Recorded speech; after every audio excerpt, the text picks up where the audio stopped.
We greet you from the north side of town, the home of the Cubs, Wrigley Field. That's the site for Chicago Cubs baseball on WGN Sports. The Reds are in. It's game 2 of a 4-game series, and we welcome Cub fans from all over the country watching on WGN America, America's home for baseball. Nice night at the ballpark. Jim DeShays, Len Casper with you. The Cubs lost another game to the National League Central last night as the Reds beat them for the 10th straight time in this park. Yeah, Reds have been very, very good against the Cubs, as have the Pittsburgh Pirates. They've only seen the Cardinals twice, but look at the numbers. Chicago against the other teams in the division, just 7-19 against the National League Central. Against everybody else, they've been just fine, a game above 500. Brandon Phillips had a career night last night, tying his career best with 6 RBIs, although it had been a struggle for him against the Cubs before that. Yeah, typically it's Joey Votto. Todd Frazier's had big games, but Phillips, for the most part, has not done a lot of damage recently against the Cubs. Prior 24 games to last night, just a .214 batting average, 6 RBIs, a number he matched last night with that big grand slam.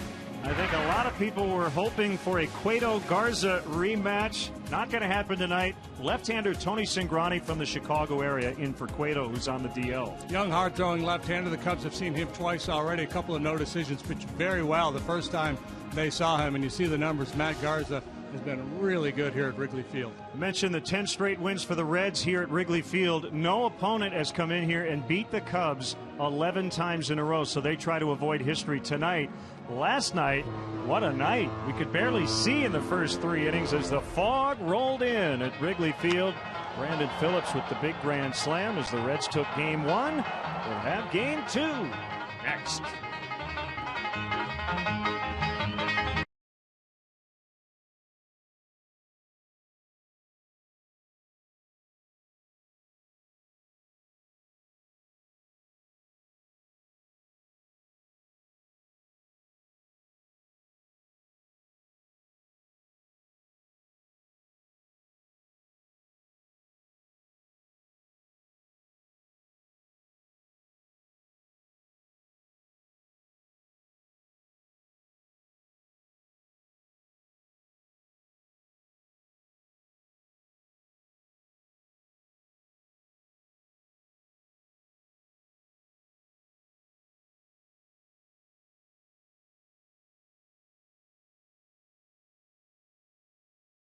It's the sure sign of a good time. Here we go.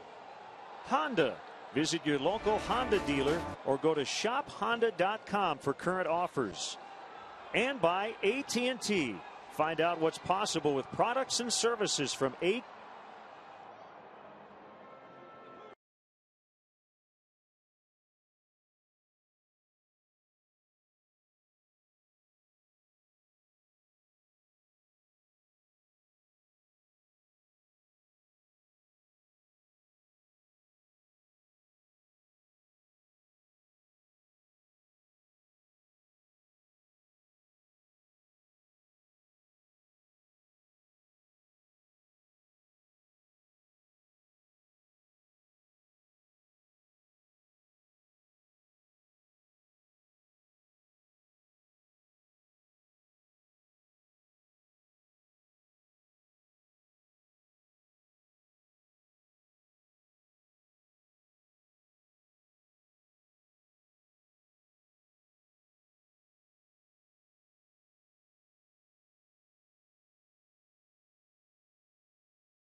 Cubs baseball brought to you by Bud Light. It's the sure sign of a good time. Here we go. Honda. Visit your local Honda dealer or go to shophonda.com for current offers. And by AT&T. Find out what's possible with products and services from AT&T. Rethink possible. Tonight's game is available in Spanish on your SAP audio setting, provided by WRTO, La Tremenda, Chicago's Spanish language sports leader. No fog tonight. Beautiful night here at Wrigley, and Cubs baseball in high definition on WGN TV is brought to you by Xfinity, your home for the most live sports. Garza getting ready for his start tonight. Second time against the Reds this year. Jerry Meals is the crew chief, and he'll handle the plate. John Tumpane, Mark Carlson, and Brian Knight will man the bases.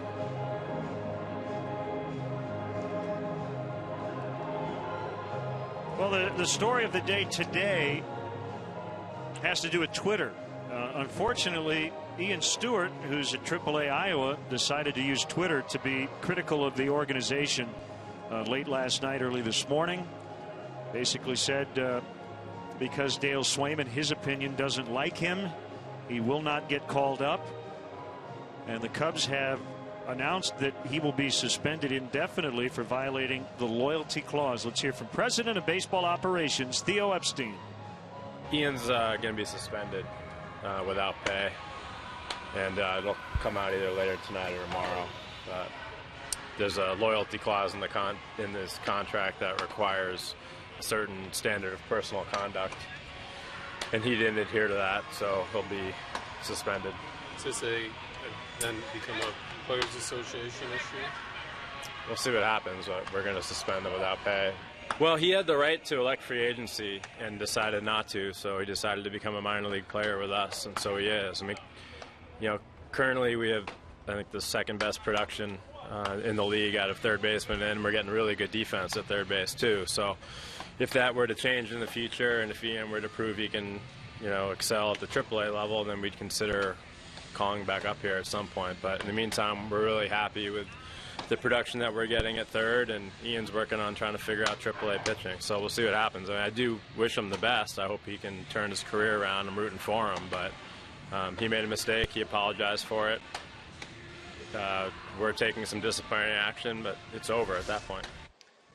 So some of the tweets from his account, and essentially saying, release since he has no shot of a call-up. This is the one that I think was really the most disappointing. He said, I think Dale doesn't like me and he's running the show.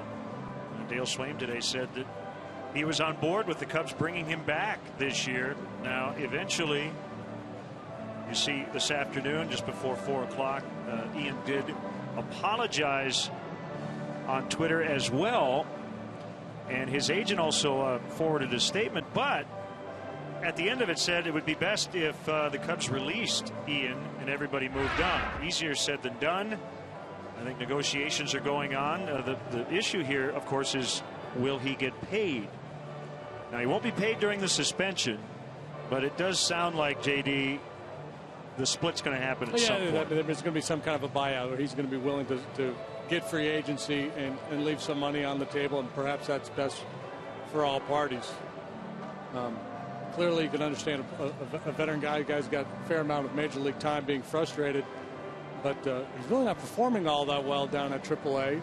The guys here, as Theo said, are performing quite well. The Cubs' third basemen have the second best on-base plus slugging in the National League. They've hit the second most home runs in the National League from the third base spot. So there's really not room for Ian, and it's just an unfortunate circumstance, and just another life lesson in social media. You got to be careful.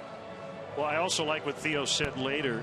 He said clearly Ian's been a disappointment, but he said the way the process worked out, he's happy with it because of what you just said. Valbuena and Ransom have done such a good job at third base that the way it has worked out, Theo's very happy about that. In other words, if Stewart had not been brought back, the Cubs may have gone out and brought in another third baseman, and we might not be seeing that production. We might not have seen Valbuena do what he's been able to do, and there would not have been the need to go out and get Ransom. So we close the book on that story, and we get you set for Game 2. And let's check out the Reds starting lineup written out by former Cub manager Dusty Baker. Shin-Soo Choo will lead it off in center. Zach Cozart's been hot lately. Joey Votto, always hot, it seems, leading the league in on-base percentage. Brandon Phillips, a big night last night. Jade Bruce is in right. Todd Frazier, first start of the series at third. Xavier Paul's in left. And the battery is Hannigan and Cingrani. Cubs defense is brought to you by Toyota. Let's go places. Let's go to left field. And you'll find Alfonso Soriano. Ryan Sweeney man center tonight. Scott Hairston out in right. Ransom Castro. Third short. Barney Rizzo second first. Wellington Castillo does the catching for Matt Garza. Garza making his fifth start this year. He's 1-0 with a 4.03 ERA. Pretty good just about every time he's gone out there so far. A little rocky in his one start against Cincinnati earlier this year over there, but other than that, he's been pretty darn good. And he's been really good at Wrigley. 10-6 lifetime with a 2.37 ERA. He's gone 19 consecutive starts in this ballpark without allowing more than 3 earned runs in a game. A couple of Cubs pitching injury notes before we get started. Kyuji Fujikawa had Tommy John surgery today, reconstructive elbow surgery. Dr. Adams in Birmingham, Alabama, performed that surgery. So obviously he's done for the rest of the season. And Sean Camp, coming back from the toe injury, will pitch for Kane County tonight on a rehab assignment. 1 inning and a maximum of 20 pitches. And how about that view? We can see the bleachers and the scoreboard and even the lake way off in the distance.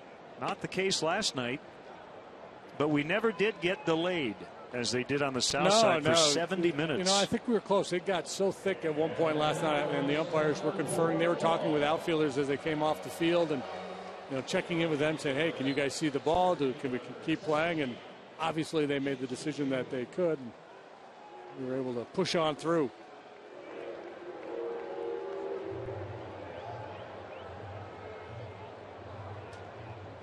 Time's a 7:05 ball game. A little later than that.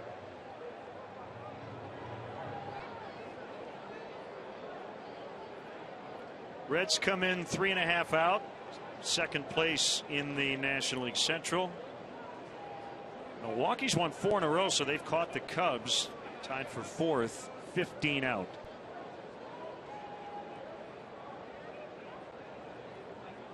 And here we go. Off the inside corner, ball 1.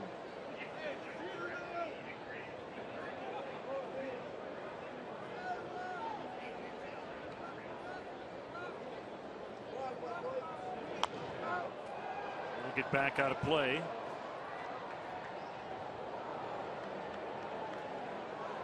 In good shape tonight. A little bit of a breeze blowing out. 80 degrees. We should be fine weather-wise tomorrow. It could be a little dicey. Afternoon start. 1-2. So Charlie pays a visit. Curveball from Garza drops in there for strike 2. A 4-pitch mix. Fastball, curve, slider, change. Doesn't use his changeup very much.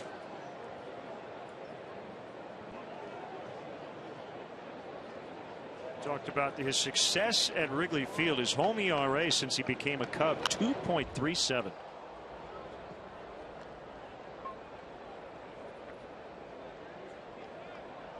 You mentioned also his last start in Cincinnati. After that start, it was against Johnny Cueto. Matt made some very strong remarks regarding Cueto and the fact that Cueto threw over the head of David DeJesus.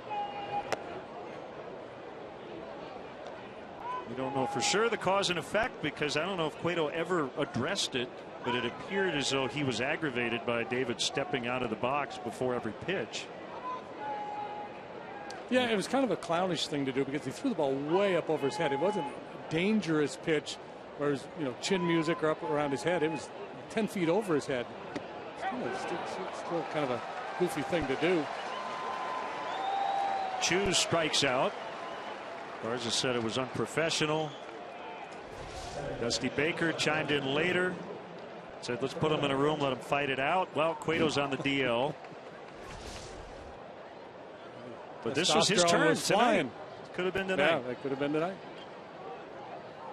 Second time Cueto's been on the DL. He's got a sprained shoulder. Here's Cozart, the shortstop.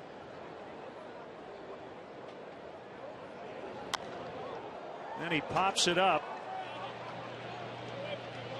Anthony Rizzo underneath, 2 down.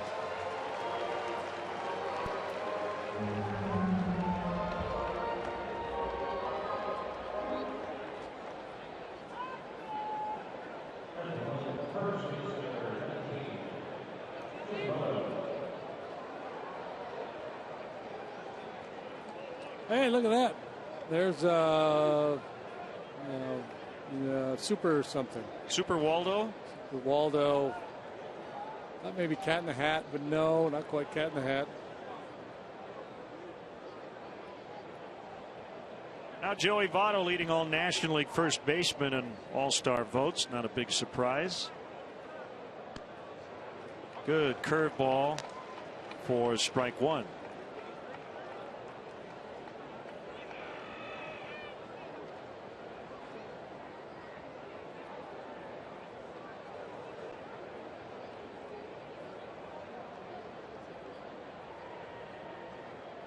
Garza coming back, and that one is bounced foul right to former Cub and former teammate of yours, Billy Hatcher. Hatch, he could steal a base for you. Pull the ball out of the ballpark. Good hard-nosed player. Good teammate. And one fine first base coach.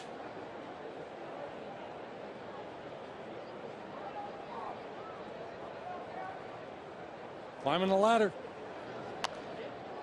Will be fouled out of play.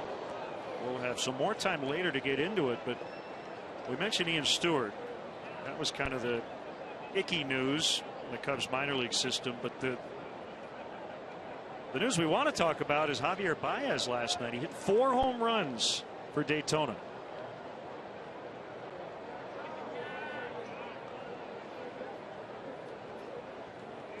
Pretty good day's work right there for the young man. He's been red hot of late. That's 13 home runs on the season. Theo had some really compelling comments about Baez. And the one I found really intriguing was about his defense. Baez has committed 26 errors. And when Theo was asked about it today,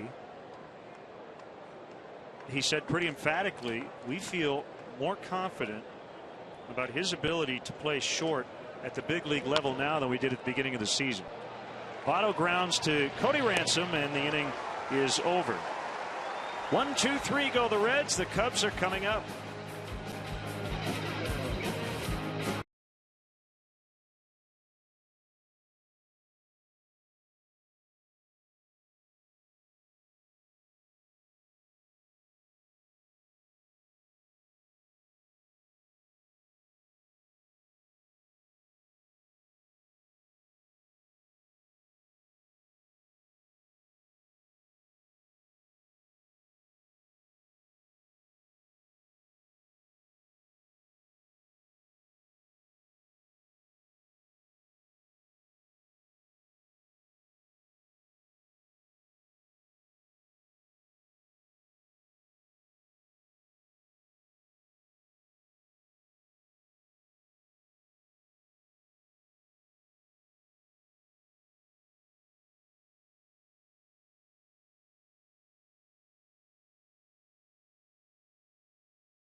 By Toyota, let's go places. Darwin Barney, Cody Ransom, and Anthony Rizzo at the top.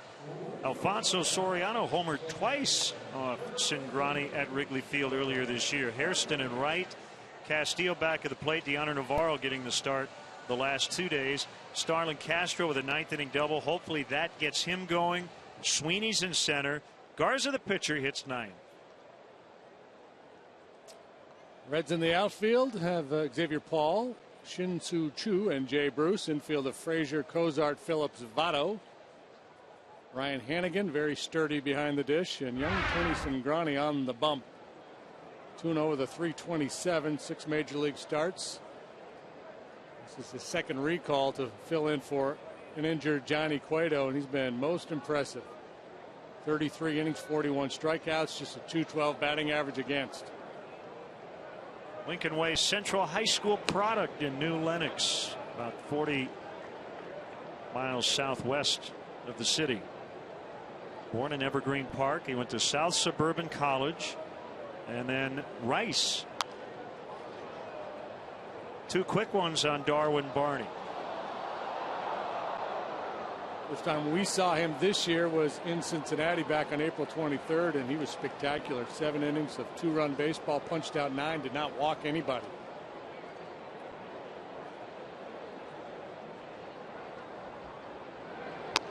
Swing and a miss on 93 for the out.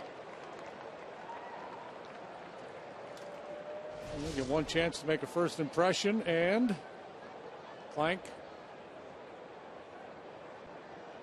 Nobody could corral that thing. Careful.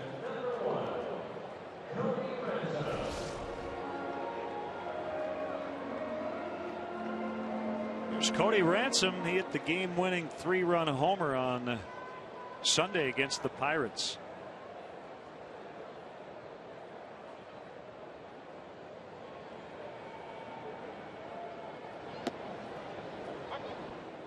Takes a fastball at the knees for strike 1. Granny with a plus fastball in terms of velocity, and he's a little deceptive with his delivery too. He gets a lot of swings and misses at a high fastball. He'll climb the ladder. The hitters have a hard time laying off that chest high heater. So has a slider and a changeup. He led the minor leagues in ERA last year at 1.73.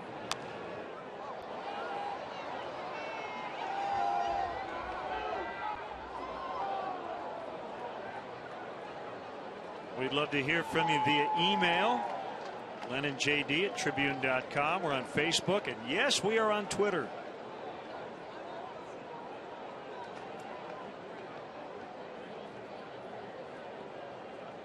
Don't be ripping the boss.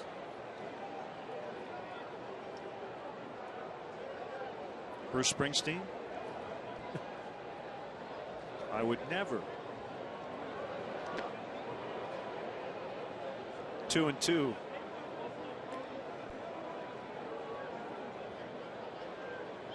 Talked about his numbers last year at AAA. This year, while down at Louisville, he was 3-0 with a 1.15 ERA. He had 49 strikeouts in 31 innings. It's going to be hard to keep him down. Only 1 home run allowed.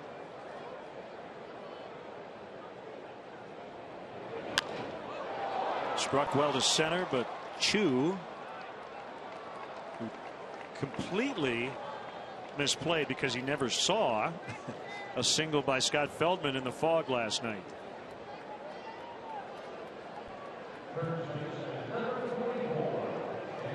Listening to Dale after the game, he said we were perilously close to having a delay.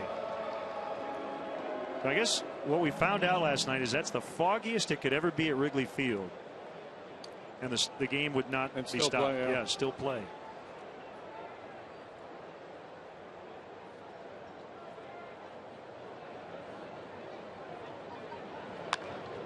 Rizzo swings at the first one.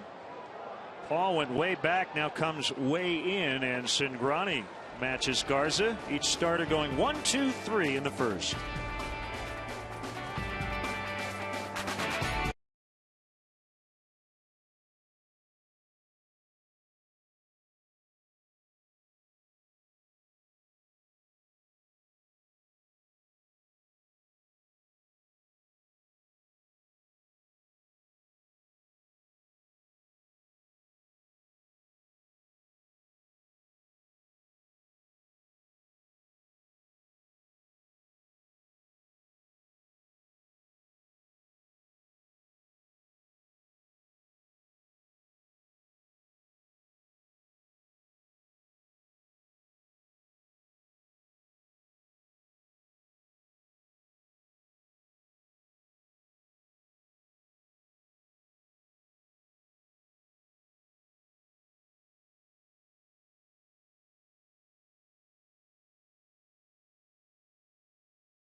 drive to victory.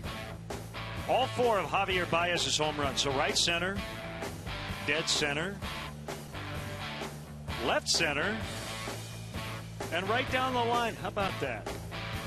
Drive to Victory is brought to you by your local Chicagoland and Northwest Indiana Mazda dealers. Ryan Harvey, the other D-Cub to do it in 2006. Special night for Baez. Been on quite a roll lately. His slugging average over the last 10 days is 1,500 or something like that. It's just crazy. Beautiful evening here in Chicago, and it'll be Brandon Phillips, who knocked in 6 last night, 4 on a grand slam to lead it off.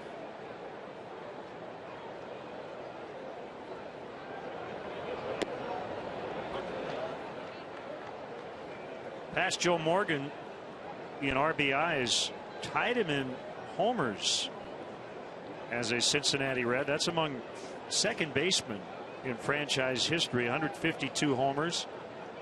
Now has 615 RBIs.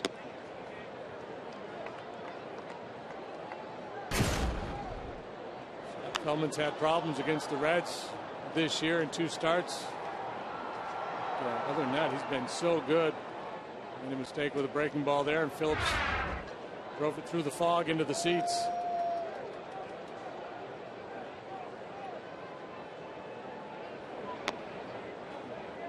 Slider misses up. It's 2-1.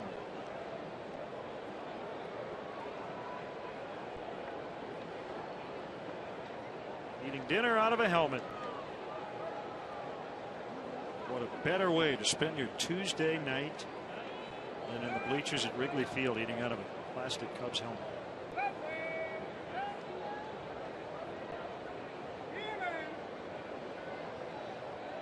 I want to see him put that helmet on after finishes. Yeah, well, that's the rule, right? Young man, you're going to eat all your nachos. We don't waste food around here. Better be able to put that helmet on when you're done eating.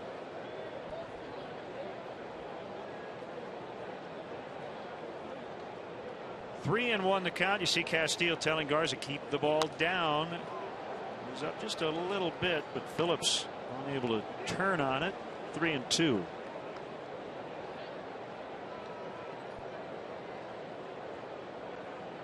Dale Swaim's key for Garza tonight. Fastball command, and again keeping his pitches down in the zone.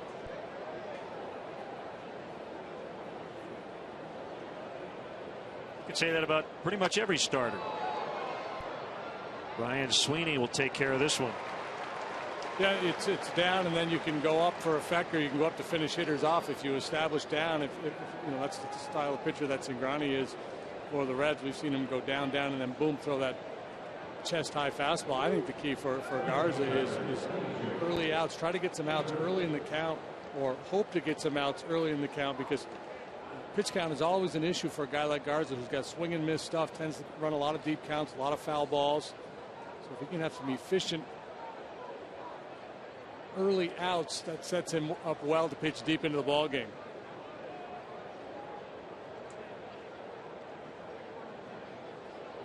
The pitch to Jay Bruce. Got a piece of the home plate umpire, Jerry Meals.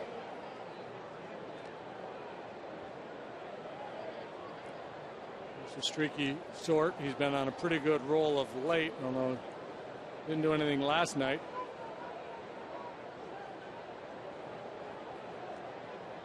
He's combined with Brandon Phillips to knock in 95 runs, tied for the third most among big league tandems.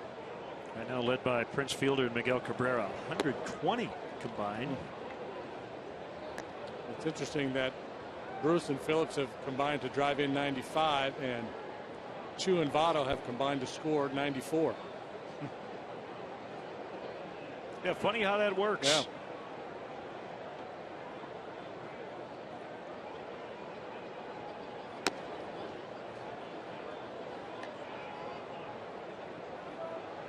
Stylen.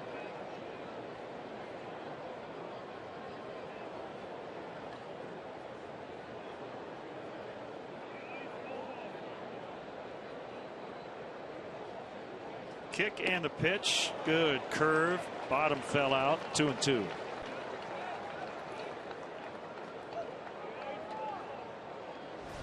I talk about Garza's mix in that he doesn't throw many changeups. He uses a slow curveball. It's a good change of pace.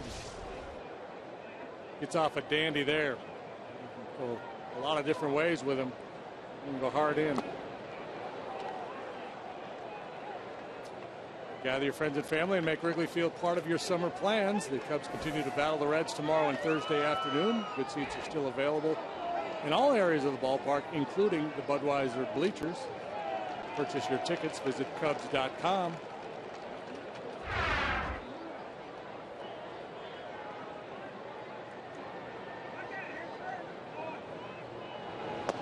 Got him for his second strikeout.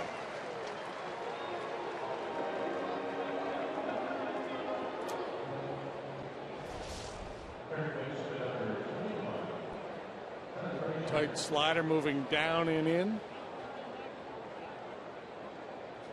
Bruce does swing and miss a whole bunch.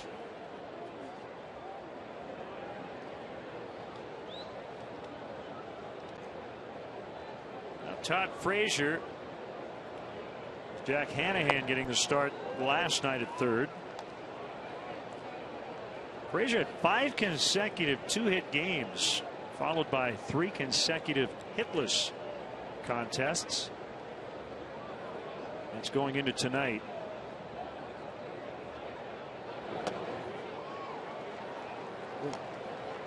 Couple ugly hacks here to get his night started.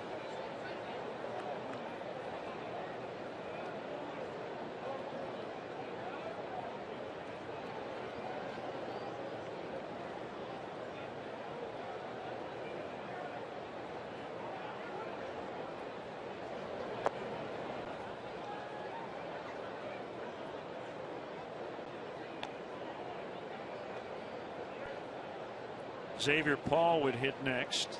Second inning. Haven't had a base runner yet.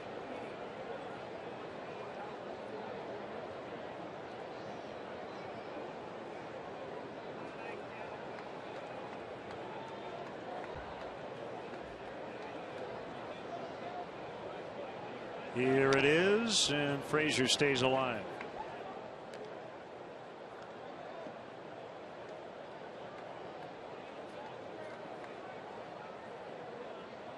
Frazier brings a lot of power to the bottom part of the Reds lineup here tonight. He's only hit 6 home runs so far this year. Legitimate home run power. Hit a bomb in Cincinnati off Jeff Samardzija earlier this year. It's a hold of this one out into deep right center. Sweeney back to the warning track, into the basket, and that's his first homer since the one you just mentioned. Back on April 24th off Samardzija. And it's 1-0 Reds.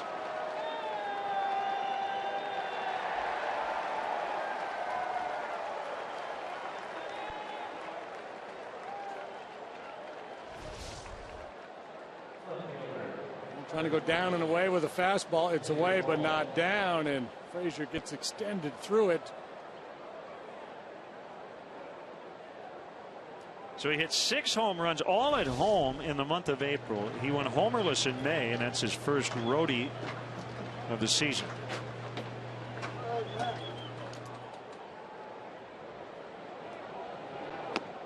Curveball strike on Paul. Okay, so that's a hanging curveball, and we sometimes talk about that. That's kind of the last pitch you'd want to throw. However, on a first pitch, sometimes that's okay, right? Yeah, it's the get me over variety because guys exactly. aren't looking for it. Exactly. Yeah, your perception of the pitch changes based on the situation. When it's 0-0 and you think a guy's up there looking fastball, most hitters do. They look heater and then adjust off of that. Not all, but most. It's kind of a freebie if you can roll a curveball in there into the strike zone to get the jump on a hitter. It's not a pitch you would want to throw in a 2-strike count.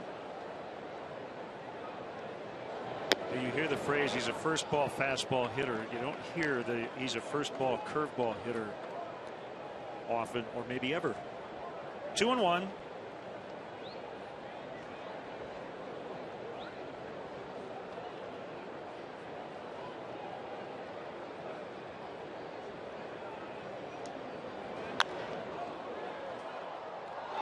Right off the paint. That's an easy call for an umpire.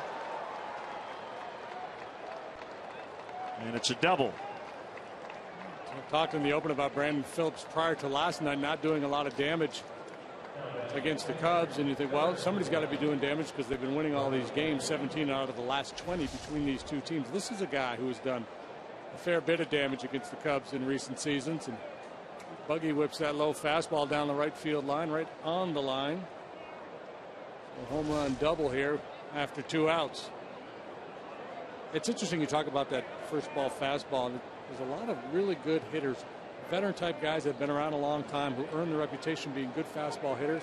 Later in their career, the bat slows down a little bit. They're really better breaking ball hitters, but it takes a while for the league to figure that out.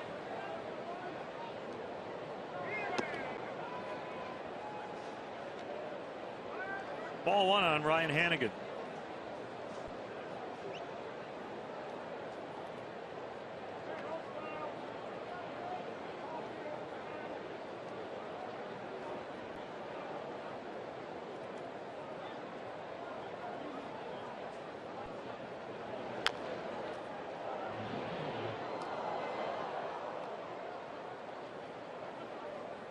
Again, a very good defender, not getting a whole lot done with the bat, hitting just a .170, 276 on base. Slugging average less than 300. His value of what he brings behind the dish.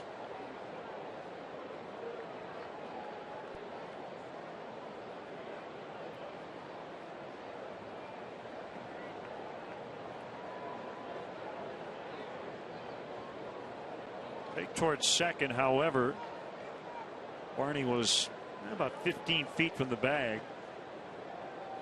Just trying to keep Paul a little honest here.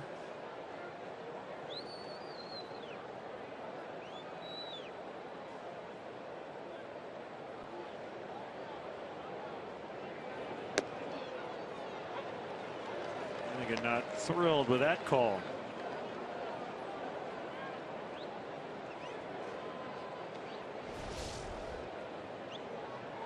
Well, I'm not sure that pitch was ever in the strike zone. I'll tell you what, came back and almost caught that edge.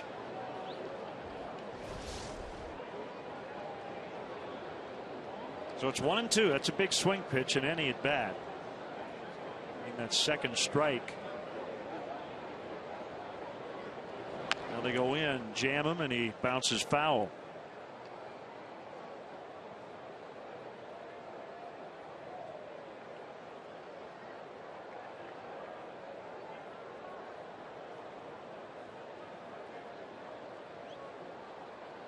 With pitch tracks, it's so easy now for guys after a start to go back and go, I should have gotten that one. I got lucky on this pitch. Should have given me this one. You didn't really have that luxury, did you? No. We had video, but not pitch tracks.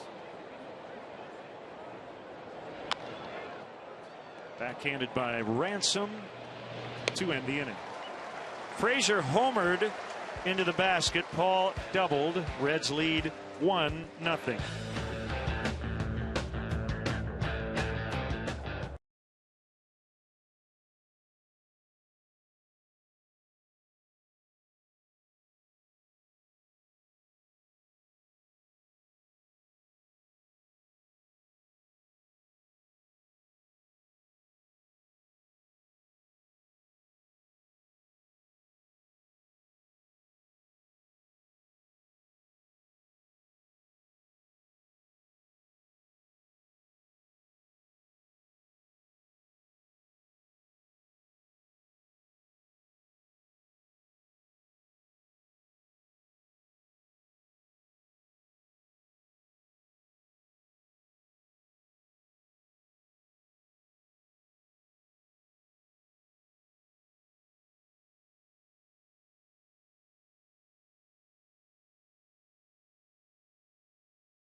replay of the game. Go back about 5 weeks ago to the Ivy Still Brown. Soriano not once but twice into the seats off this young left-hander, Tony Cingrani. Find out what's possible with products and services from AT&T. Rethink possible. And guess who's batting? Yeah, that's some good producing there. 1-0 Reds. Todd Frazier with a home run. Here's Soriano. Season best 7-game hitting streak.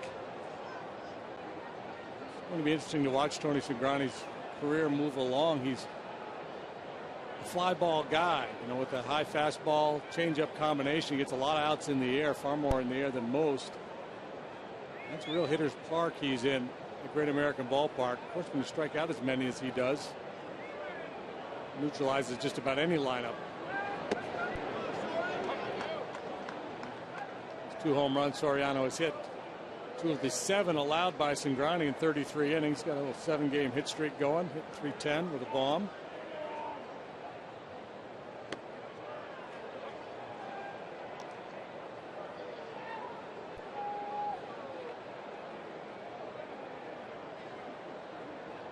Oh, and 2 the count.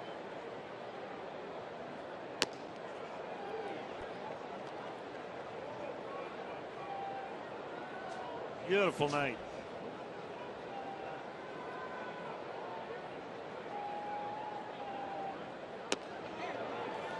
.95, and it looked like Soriano was late.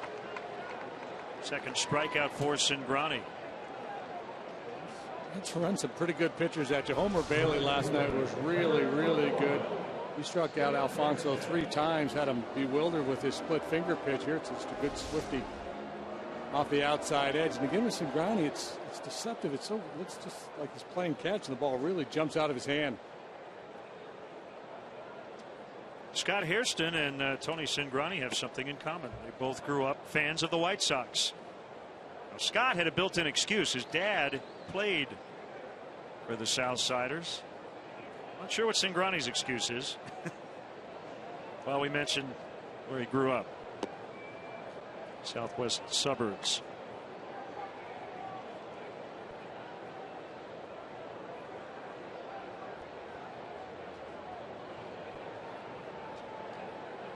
There's his 1-1.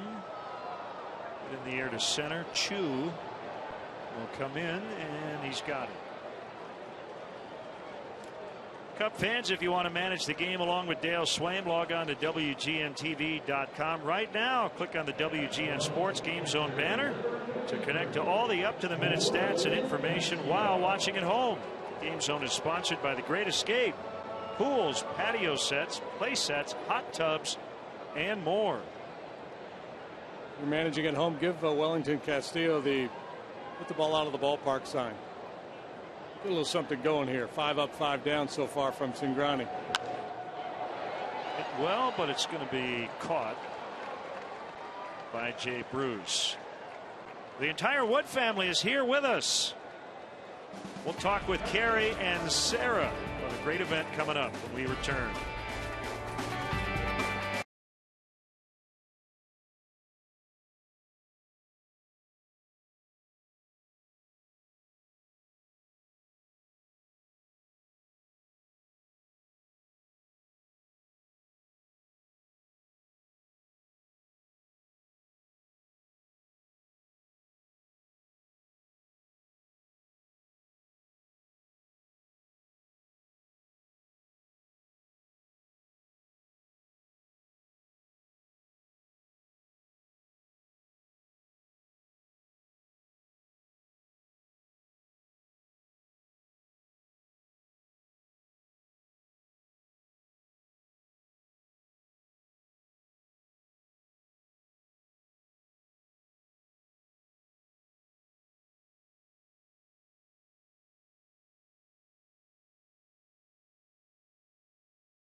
And tonight we recognize Advantage Chevrolet Bolingbrook for its support of the Manhattan Badgers. Advantage Chevrolet Bolingbrook and your Chicagoland and Northwest Indiana dealers support over 30,000 young players in their communities through the Chevy Youth Baseball Program. Since 2010, the Chicago area Chevy dealers have provided these local youth leagues equipment kits, instructional clinics, and much needed financial support. So once again, from the big leagues to the youth leagues, Chevy is truly the official vehicle of baseball.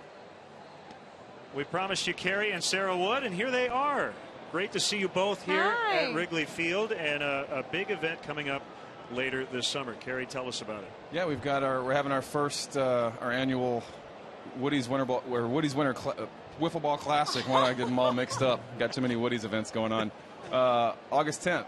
So we've got there's 16 teams. We're going to play an all-day tournament, a little double elimination, and then at that night we'll have a celebrity wiffle ball game, kind of like a rock and jock style event here under the lights at Wrigley, and it should be a really cool event. Bill Murray's on board, Richard Marks, Bill and Juliana Rancic, and many more Chicago celebrities. But it'll be a fun day at the ballpark for sure.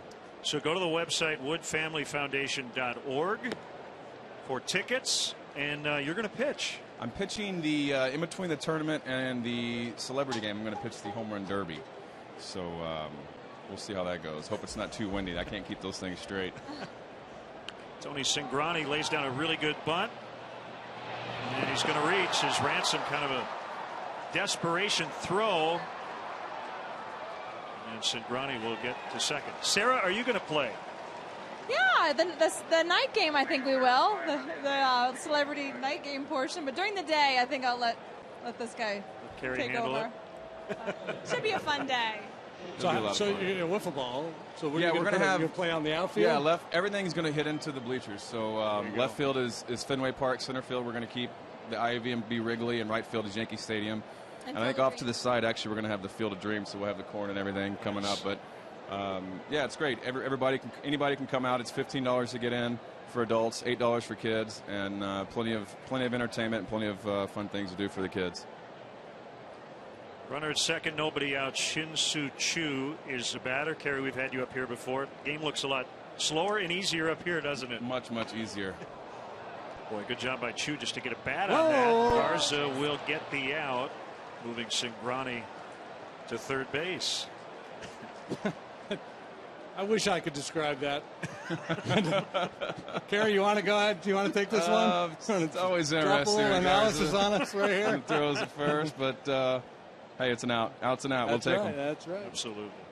So, Sarah, tell us about the foundation. You've done so many events over the years here. You've made Kerry a Chicago native, even though he's not. And I know your family's here, and just great to be in the city, isn't it? Oh, it's wonderful. And we've had a lot of exciting things at the foundation. We just launched our scholarship program. So we are sending our first scholar from one of our target neighborhoods to UIC in a full 4-year scholarship to the Honors College. So as we continue to grow and send more kids and more scholarships and truly make a difference in individual lives here in the city. Cubs will play their infield in here with one out in the third inning. Feels like an offensive night, doesn't it, Kerry? It's warm. The wind's not blowing in. Oh, I hate it. Is. You know how we were over there doing the radio the half inning before, and that ball that I just kept going. It never came down. Yeah. And I didn't think he used his legs at all in that swing. He just kind of used his hands and flicked it and landed in the basket. Yeah, you could tell by Garza's reaction. He was stunned that that ball left the ballpark. I was stunned too. It's always hard for me to judge from this angle up here, though. I can't get a good read on the way the ball carries. All right, so look at Justin. All right, there's Justin, my guy in the middle playing with his lip. I was telling Justin, I remember the day he was born because it's my birthday. That's Ryan to his right, his teammate, and then some Little League buddies. Good to see Little League buddies. Good to see the guys here. Justin's blushing. He wanted to be on. Now he's on. He's got some red cheeks from baseball camp today. So I'm spending some time there. I get to help coach in the Little League team. So obviously, when I'm not doing foundation stuff, it's fun to be around and spend a lot more time at home and be on the baseball field with the kiddos. 1-2. Garza would love a strikeout here. That's low and outside. I got to ask you, Kerry. I mean, we see you in uniform at spring training. We see you here occasionally on homestands. At some point down the road, would you like to do it on a more of a full-time basis, or at least closer to that? Yeah, I think so. I just got to find out, what's comfortable and where I fit best. And right now with my kids being 3, 5, and 7, I feel like I've got a few years that I get to steal back and get some time back from them. So I'm not going to rush in anything. And again, really want to make sure it's the right fit, and for not just for myself, but for the organization as well, and where I can best be utilized. But definitely always going to be a part of the Cubs family, and we'll be definitely more involved as the years roll on. Sarah, it's nice to drag your husband along on a summer trip these days, right? We're actually just talking about doing a 2-week vacation in July. Who would have thought that? Our vacations were normally in the winter, so it's great. Ransom, nice play to look back Cingrani, and a throw over to first. So who came up with the wiffle ball idea? We actually were Chris Chelios. Yeah, actually it was really John C. McGinley was the one that actually gave us the idea. We were in Malibu with Chelios and having dinner, and John started talking about how he built one in his backyard, and all the guys in the neighborhood come and they have tournaments in his backyard at night. And me and Sarah were kind of talking. We had a bowling event for the last 7, 8 years, and we were kind of already talking about maybe revamping that or coming up with something new. And we kind of looked at each other, and 2 weeks later we were having the serious phone calls. And with this venue, for people to be able to come out and play at Wrigley Field, you can't duplicate that. And Tom Ricketts is on our board at the foundation, so I was able to. Generously. It's deep to left. Soriano is not going to have room. Joey Votto. Oh, the humid nights. I hated when you pitch these nights. Oh. I've been up here for 15 minutes. We've given up 3 runs. It's time for me to go. I think we should go. Welcome to my world. Now, Woody, you knew right off the bat. You could just tell. It's had a good sound to it. When he hits the ball, it sounds a little bit different. Okay, so how do you change what you do on the mound on a night like this? Or can you not worry about it? Don't walk. Don't walk anybody. Don't give them any free passes. Make them earn it. They earn those too, but you hopefully you keep them low enough to where the offense comes around and picks you up. I mean, there's not to say you can't pitch on nights like this. You can. But you got to limit the walks, and that way you can limit the damage. I find it interesting because, as a visiting player, when you would come in here as a pitcher, you check the weather when you got up in the morning out of the hotel. You check the flags when you got to the ballpark. So I guess if you're the wife of a pitcher for the Cubs, you're doing the same thing. You're checking the weather. You're checking the wind. Oh, the humidity. I mean, that'd be caught in April. That wouldn't be happening for sure. Look at you go. Look at you. You were paying attention up there. I was paying attention. You thought you were just hanging out. I was just eating hot dogs. Chit-chatting, yep. One strike on Brandon Phillips. I always said we can use those first 2 months to get your numbers going in the right direction. The wind's blowing in, and it's fun to pitch on those days. Just the opposite for hitters. That will end the inning. The Big Woody's Wiffle Ball Classic, Saturday, August 10th, 10 a.m. it starts. Go to woodfamilyfoundation.org. Kerry, Sarah, thanks so much. Thanks guys so much. Thank you. Good to see you.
Sure sign of a good time.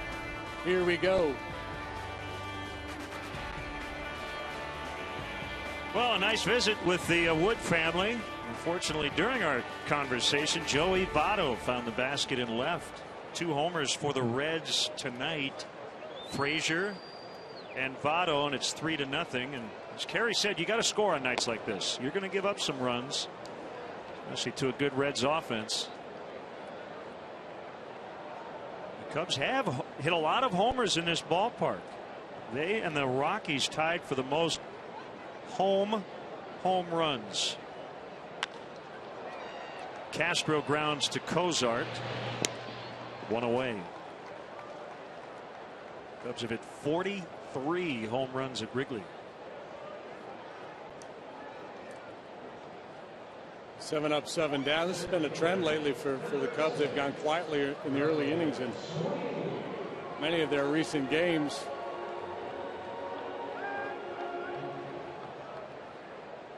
No hit through 5 2/3 a couple of days ago until Deanna Navarro broke it up.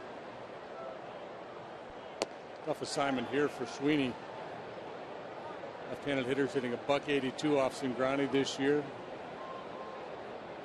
No home runs. He has not walked a left-handed batter yet this year.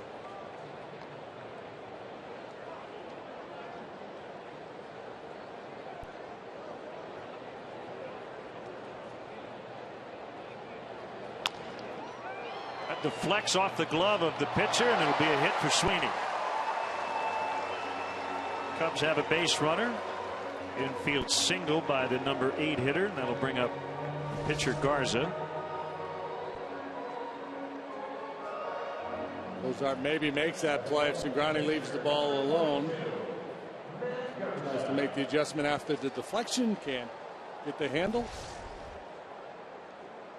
Has up there with a chance to bunt him along.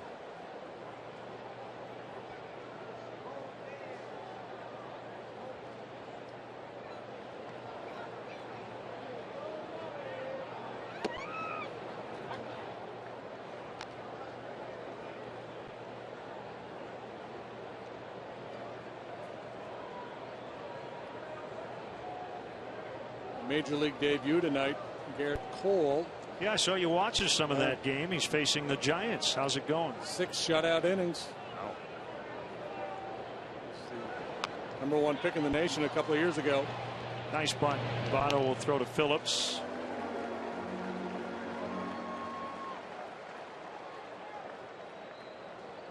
Cub fans, don't forget to check out Len and JD's baseball blog at WGNTV.com. It's sponsored by Jeff Vukovich, your nationwide insurance agent serving the area for 34 years. To join the nation, contact Jeff at jeffvuk.com. Nationwide is on your side. I have a post on Javier Baez and his huge night last night. Also information there on Kerry Wood's wiffle ball tournament. Check that out there as well on the blog. That would be fun. I would love to face a Kerry Wood wiffle ball curveball. Well, that night that day he struck out 20. That ball looked like a wiffle ball. Slider was breaking 3 feet.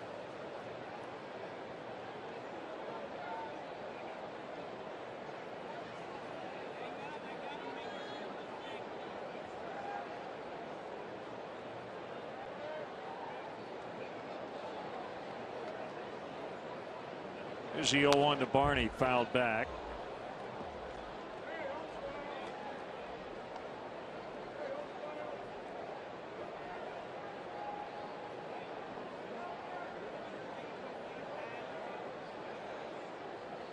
Cool looking bat. Look at the grain. Too pretty to hit with. Make a lamp out of that or something.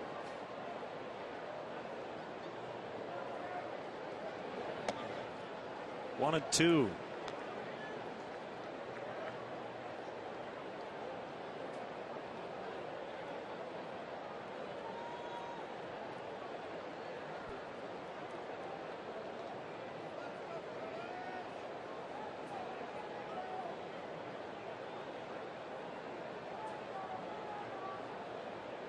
There it comes. High again. Good arms in this Reds outfield. Bruce has a cannon in right. Chu, a former pitcher in Korea, used to throw upper 90s. Hannigan wanting that high fastball. Barney not willing to bite.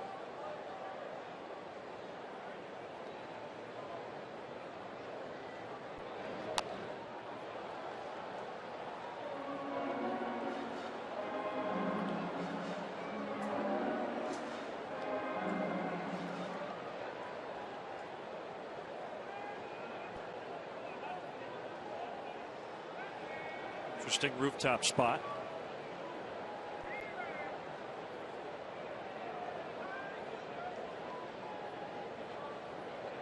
Well, the seats are reserved, but all rights are. We've said this before. If you want a foul ball and Darwin Barney is in the lineup, you sit along the first base line and you've got a shot. Especially once he gets to 2 strikes, he starts going into battle mode.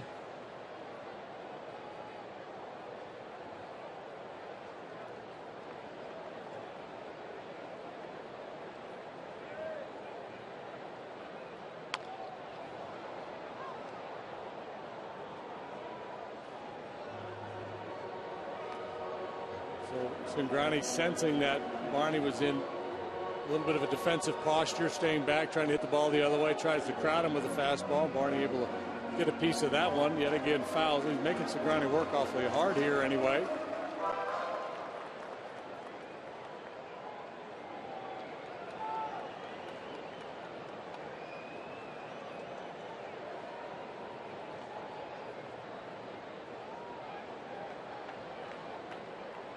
Another 2-2 in the air to center, and it's Chu to put it away.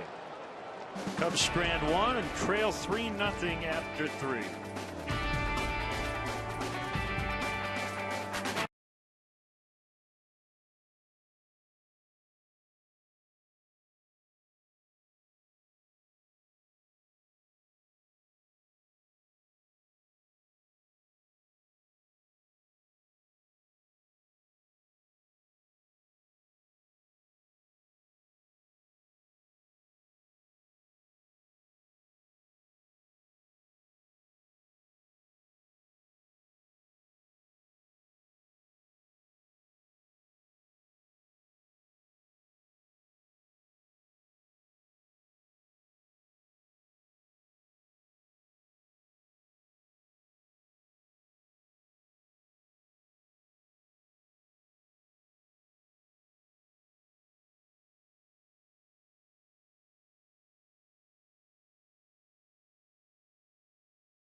Comcast, we're looking at home ERAs since 2011, minimum of 25 starts. Kershaw, Weaver, Verlander, Cueto just ahead of Matt Garza with that 237 here at Wrigley Field. Get peace of mind with Xfinity Home, the total home security and home control solution that keeps you more connected to what matters most.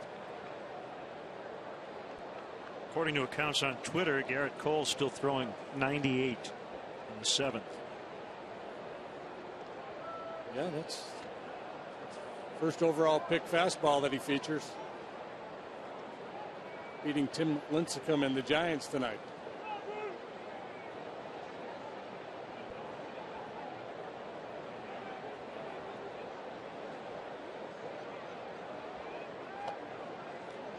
Curveball is high on Jay Bruce.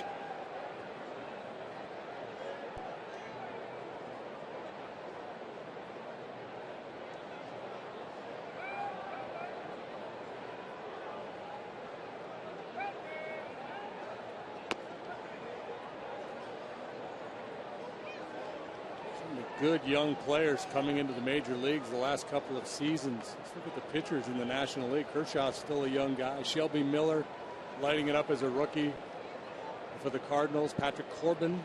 Matt Harvey. Jordan Zimmerman, a young guy. Laced into the gap.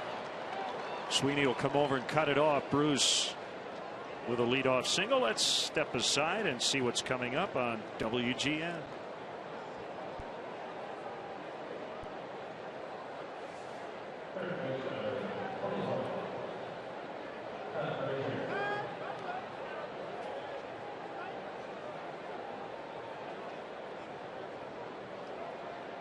Fans checking in on Twitter.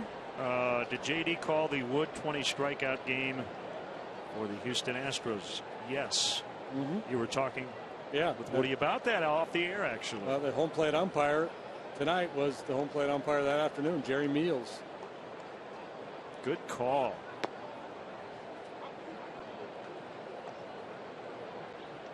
Billy Crum, props to Mrs. Wood, flashing some serious Wrigley Field knowledge in the booth. Yeah, Sarah knows her stuff.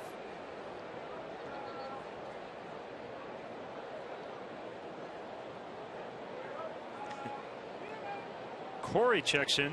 Woody should have said to pitch on nights like this, you just have to strike out 20. Swing and a miss. Frazier expanding his zone, 0-2. It is a night where the ball is going to carry well here, but I think also the home run Frazier hit speaks to his strength, which is, as Kerry pointed out, there wasn't a whole lot of lower body going on in that swing by Frazier, but he's really strong hands.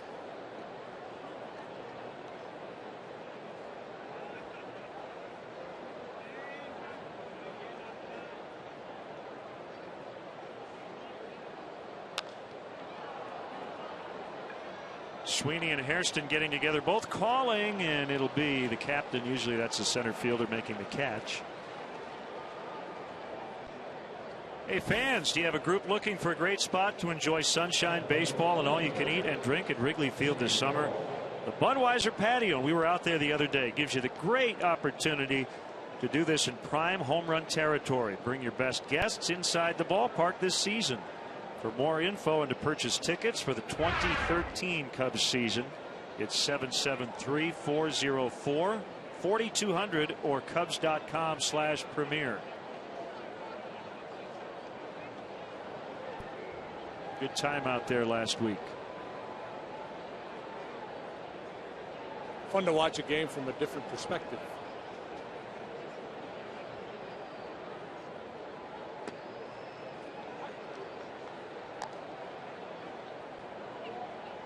Becky checks in. Don't diss the Nacho helmet. I don't feel like we were. No, I think we were promoting the Nacho helmet. Yeah.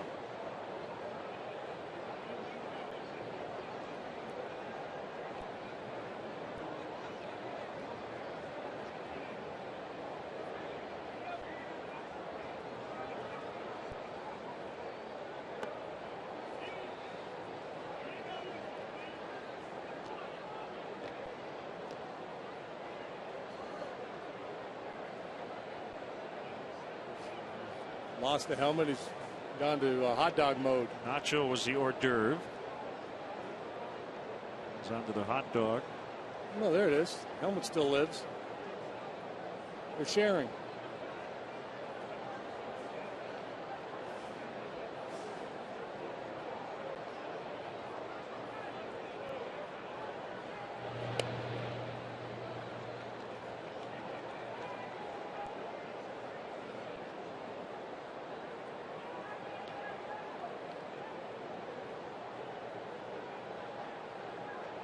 messing around.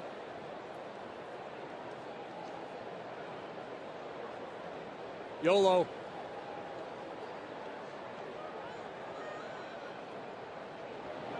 Swing and a miss. That's a changeup. That's the pitch you mentioned earlier. He doesn't throw a lot. Real good one. Yeah, that was a real good one.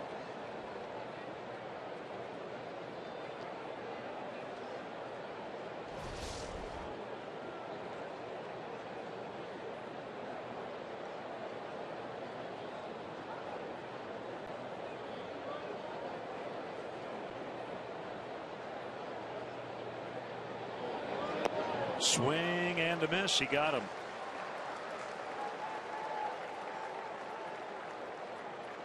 Dusty Baker's been coming here as a player for a long time, and he's managed with 3 different teams at Wrigley Field. With the Giants, he was at 500.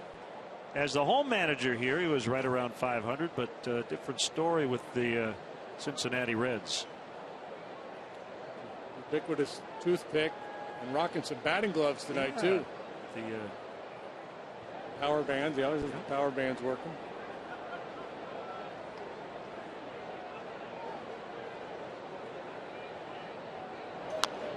fouled off by Ryan Hannigan.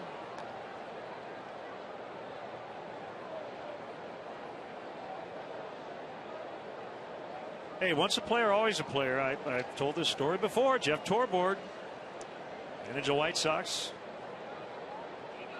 Marlins. He had to wear his protective cup. That's insane. Torborg's a very sane individual too. You get used to it. You put the uniform on. That's what you do. Jeff, a former catcher. And maybe just in case he had to warm up a pitcher, he wanted to be ready. Yeah, you never know.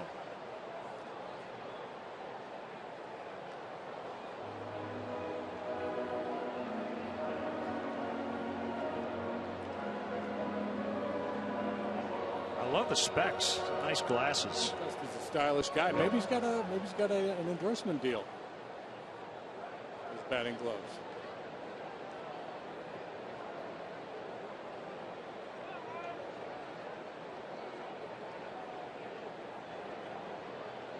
See the ad on the back of Baseball America. You too can own these Major League Manager gloves. Dusty last night tied Ralph Houck for 16th on the all-time wins list. 1,619.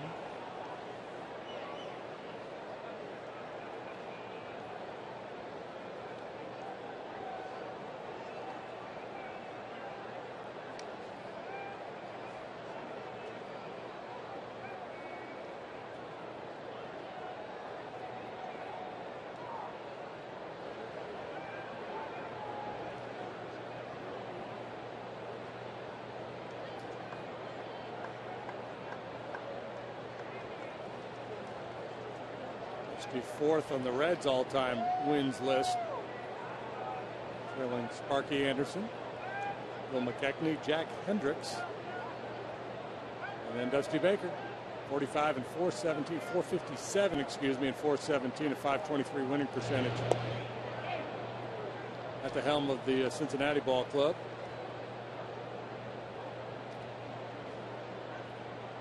Anderson and McKechnie, both Hall of Famers. I'm not familiar with Jack Hendricks.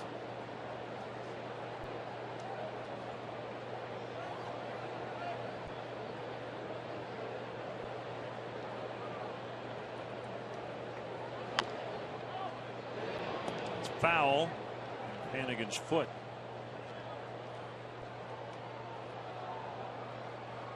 I was talking earlier about all the young pitching in the league. I've got a list up here of the top 10 in the National League in ERA. Kershaw, Miller, Corbin, Zimmerman, Harvey. All those guys are 20, 25 and younger, I believe. Wainwright, Jeff Locke, the kid we saw with Pittsburgh the other day, Mike Minor of Atlanta, Strasburg, and then Cliff Lee.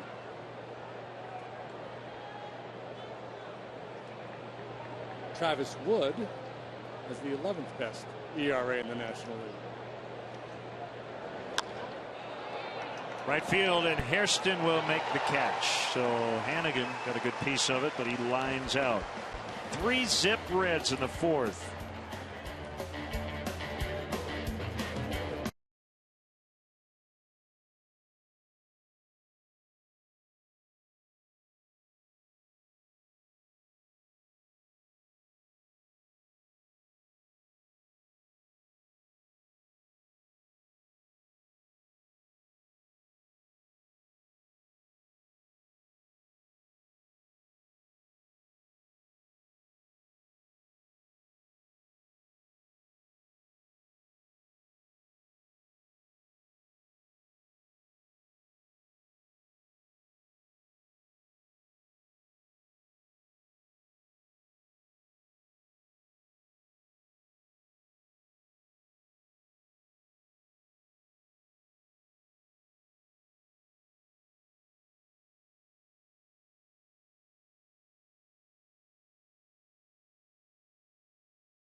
Seating for up to 200 guests for corporate gatherings, family reunions, and bachelor or bachelorette parties. Individual and group tickets are available for all games. For more details, go to WrigleyvilleRooftops.com or call 773-248-ROOF.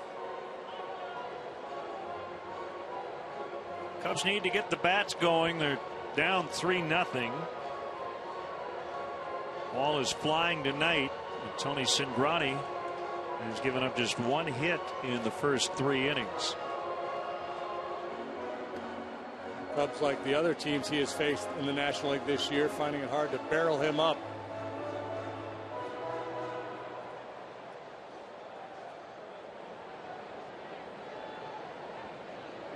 Lively heater, oftentimes up above the hands, inducing weak contact. Easy fly balls, pop-ups.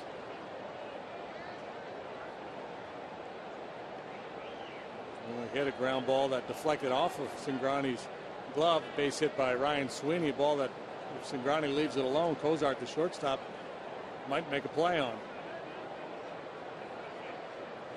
Ransom might be a good matchup. Well, you called it the other day. You said he can hit a good fastball, and he did. Off a lefty, Justin Wilson.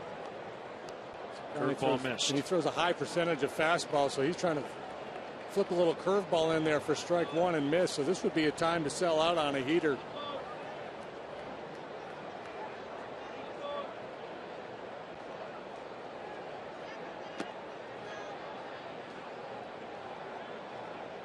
Saying, come on, finish it.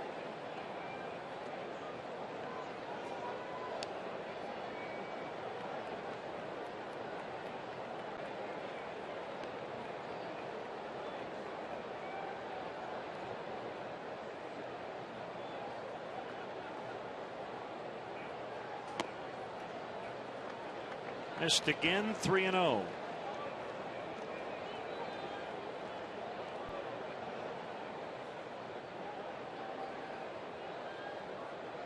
If you're not down 3, you might give him the green light.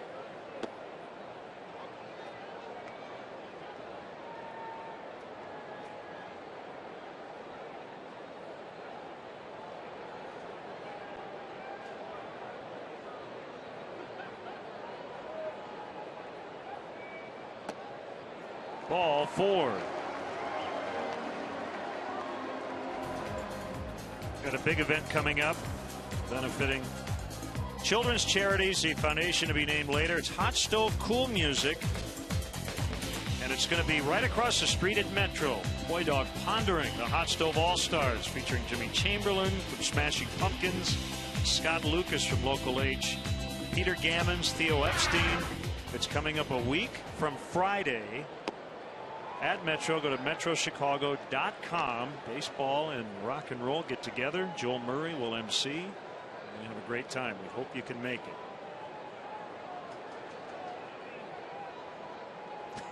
Gonna need some points for his fantasy team. Yeah, come on, Anthony.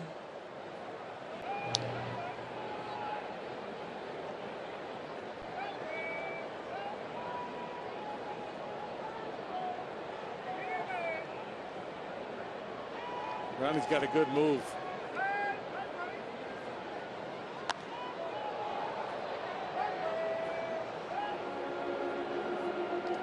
Don't miss the action as the Cubs battle the Astros Saturday, June 22nd.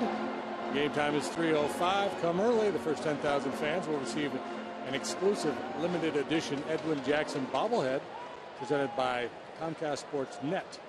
For more information or to purchase tickets, how about the website, Cubs.com. The 1-1. 2 balls and a strike. Talking with Rizzo about Cingrani. Said, got to get started early against him because of that good fastball.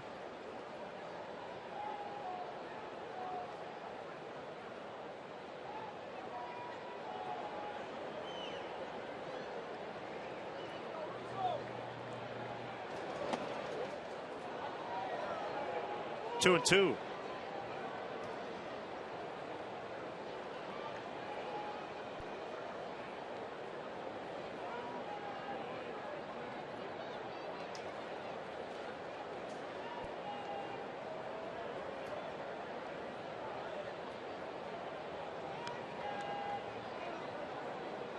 Here it is, and now a full count after Cingrani walked Ransom to begin the inning.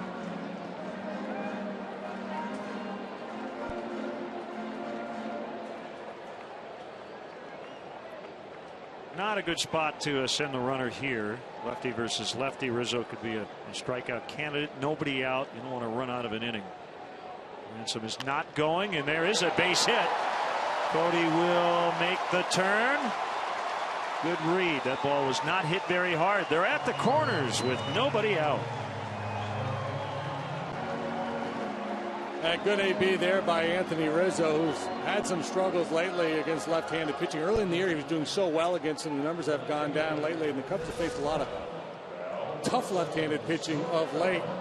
It's just a good, tough at-bat here. He keeps his nose in there and lines the single out towards right center. It was the fact that Chu had to drift a little bit towards right field that gave Cody Ransom the green light. If that's straight at Chu, he might drop anchor and settle in at second base. But Chu having to move a little bit to his right and then turn his shoulders to make a throw to third base, that gave Ransom the go-ahead.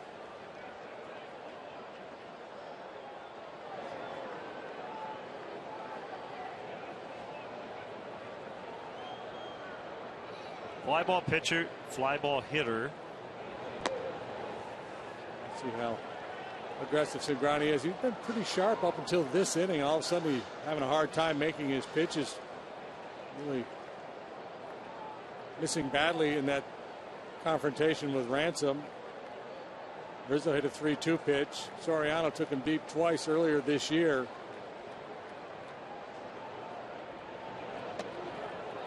Missed badly. He's got no feel for his breaking ball right now. And if you're a Cub hitter, you can basically discount anything but the fastball. It's not to say he's not capable of throwing a good changeup or a good breaking ball at any given time, but you know what he's showing right now is that he has no feel for that pitch.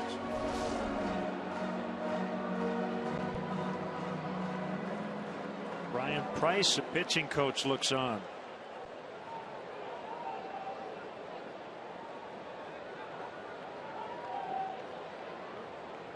Big opportunity for the Cubs to get back into this game. Nobody out, 2 on for the cleanup man.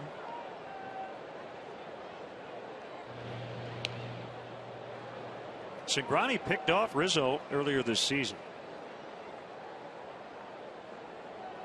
Yeah, just the way he kind of glides towards first base and drifts a little bit towards home on that pickoff move. Very difficult to read for the base runner.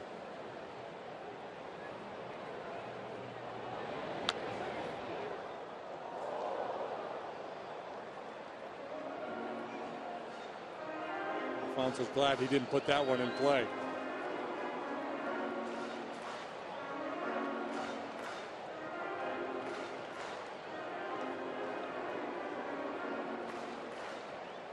Situations like this when cleanup hitters salivate. Dropping a big old steak in front of them.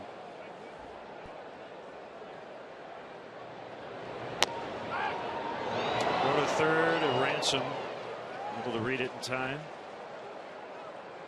Cingrani take a shot at Rizzo. Now Hannigan on Ransom. Hannigan, a veteran catcher, smart guy back there, knows his pitcher is struggling, so he's going to try to help him out with a pickoff. Ransom got caught the other day too far off of second base, was picked off by the pitcher. He's not going to let that happen again. At the end of the bat, and it'll be caught by Paul. Ransom will trot home. And it's now 3-1. RBI number 27 for Soriano.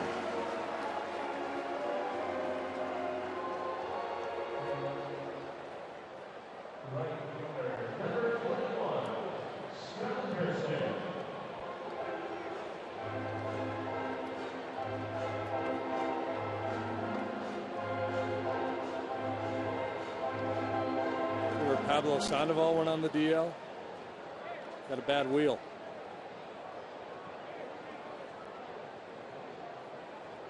Strained left foot.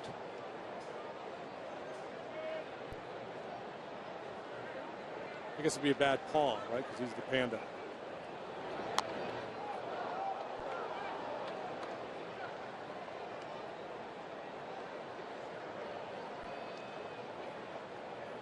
Pedro Alvarez is homered in that game.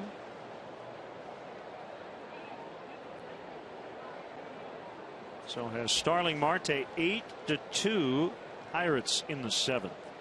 Looking pretty good for Garrett Cole in his big league debut. He drove in a couple runs as well.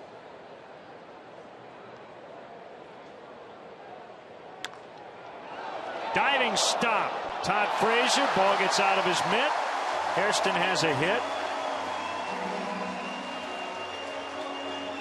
That was half of a spectacular play by Todd Frazier down there at third base. Maybe the worm starting to turn a little bit for Hairston. He's hit into a lot of tough luck this year. Belly flop, up he comes, can't get the handle.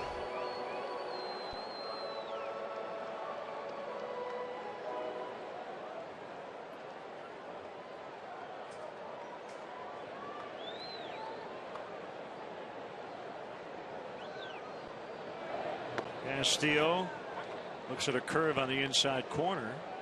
Marlins just got 2 in the bottom of the 8th, so they'll go to the 9th, leading 5-4 over Milwaukee.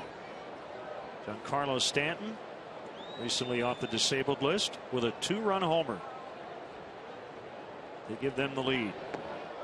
Look out, Welly able to almost jump over that pitch.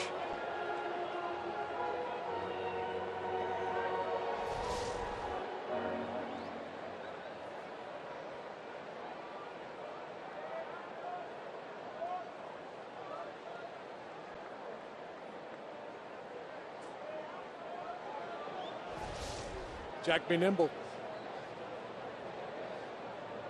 Good swing last time, lined out to right field.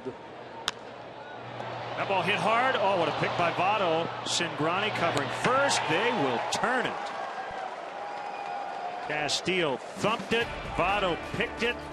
And they get out of it 3-1.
The Arsenio Hall Show debuts on WGN. Stay tuned for the 7th inning stretch, brought to you by Captain Morgan. Raise your glass, always in moderation. Life, love, and loot. Arsenio Hall throwing out the first pitch. He'll be here for the 7th inning stretch.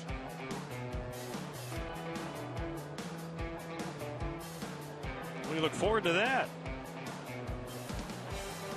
We are in the 5th. Tony Cingrani, who led off the 3rd with a bunt single and would score on the Joey Votto home run. Start things for the visitors.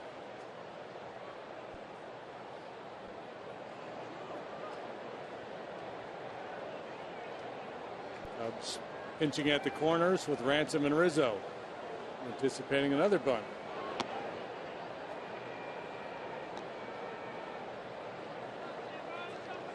Man, what a play by Joey Votto to start that double play.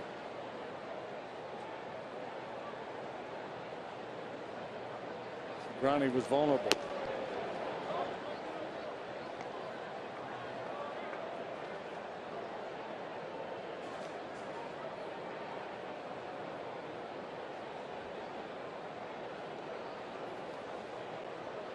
Garza's 1-1 right down Main Street.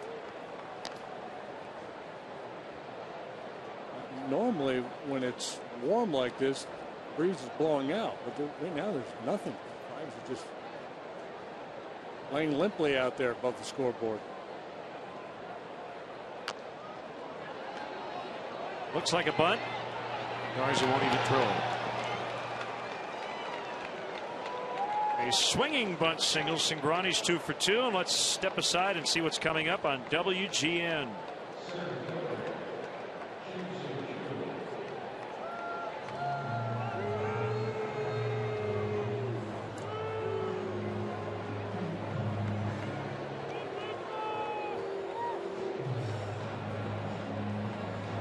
So the pitcher has gotten on twice to lead off innings.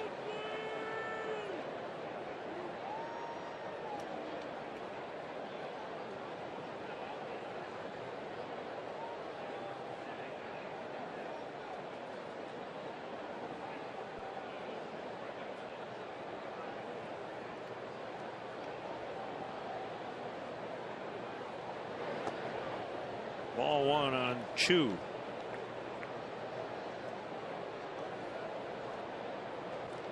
Well, last time around, after Cingrani had reached on a bunt single and went to second on the errant throw, Chu put a bunt down himself. Not him bunting that often, though. He's got power. He's hit 10 home runs out of the leadoff spot for the Reds. Diving catch, Darwin Barney, no double play. So we've seen some Gold Glove defense here the last inning. Votto and now Barney.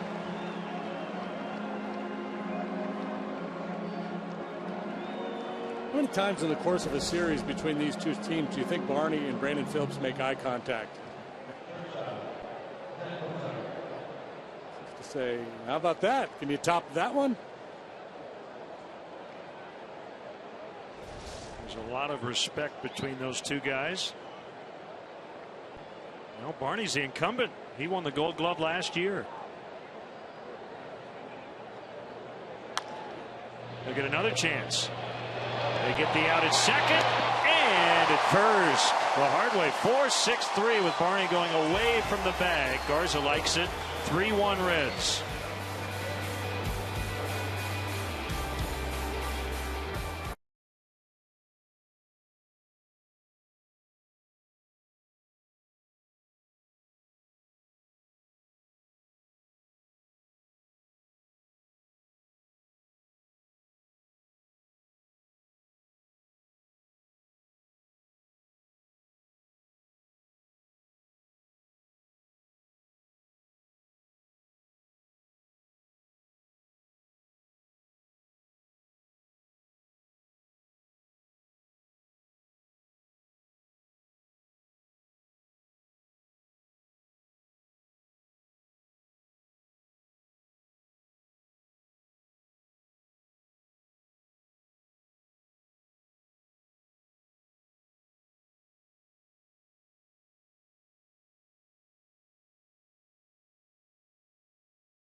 2 excellent defensive plays.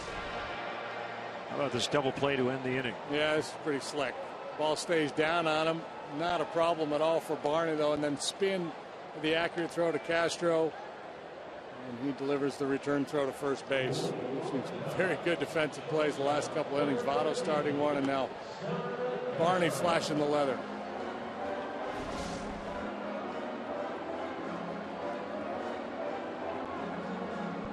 Bottom 3 for the Cubs, starting with Starlin Castro. Some other good comments from Theo Epstein. He always has interesting things to say when he meets the media. You know, talking about Starlin being in a slump. He said this game is about failure and adjustments, and ideally players have those failures at the minor league level. They make those adjustments, and then they're better off for it down the road. Starlin never really had those failures. This is the first time he's gone through it, but it's at the big league level. And Theo thinks that it'll be good for him in the long run.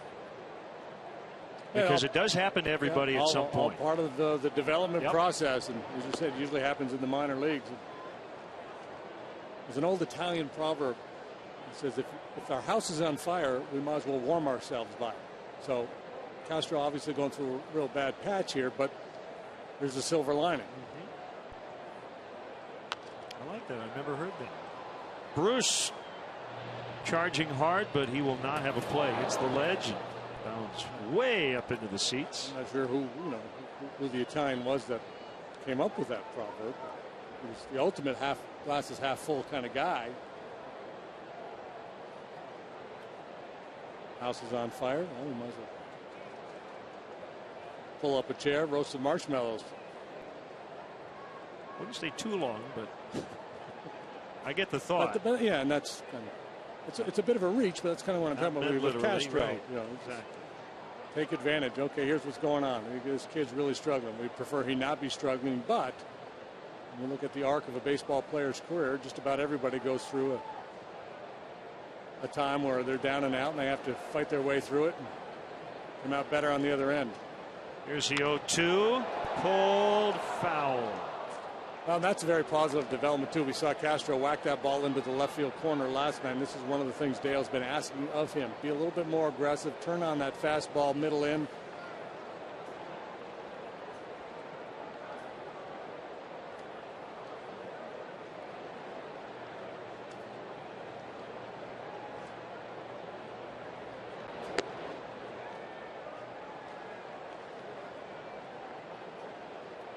Want to give a shout out to Donna Jean Pulaus.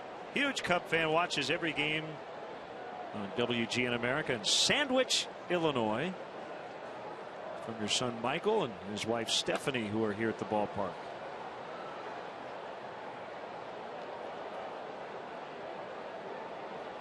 One of the perplexing things this year about Starlin has been his struggles against left-handed pitching. You got to understand, against righties with that breaking ball away, that's been problematic for him in the past, but he hasn't done much against left-handed pitching yet this year.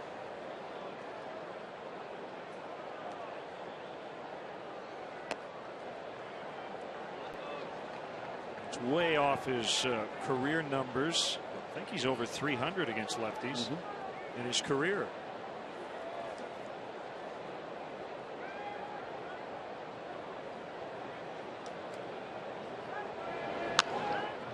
Votto again.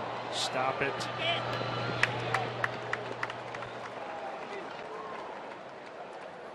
Votto's made 6 errors this year. Only Adrian Gonzalez has made more at first base in the National League, but you cannot convince me he's not an outstanding defender. Sometimes guys just get into funks and have a handful of miscues in a short period of time, but overall, Joey Votto very slick with the glove. Castro, what are you doing playing me there, man? Stay out of those spray charts.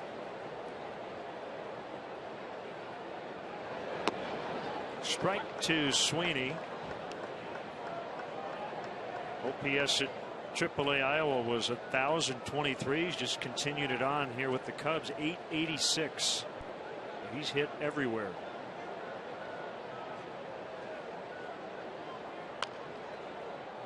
Backup Votto, much easier place in Grani covering, 2 outs.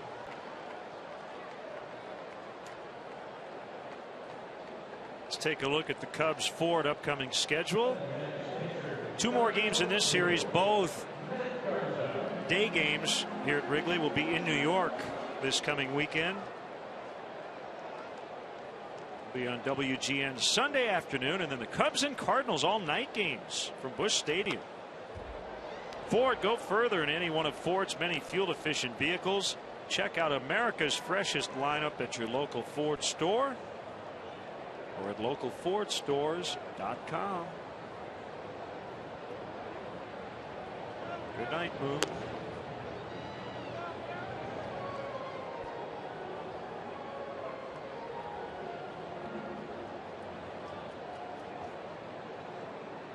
As calm a night as we've had all season.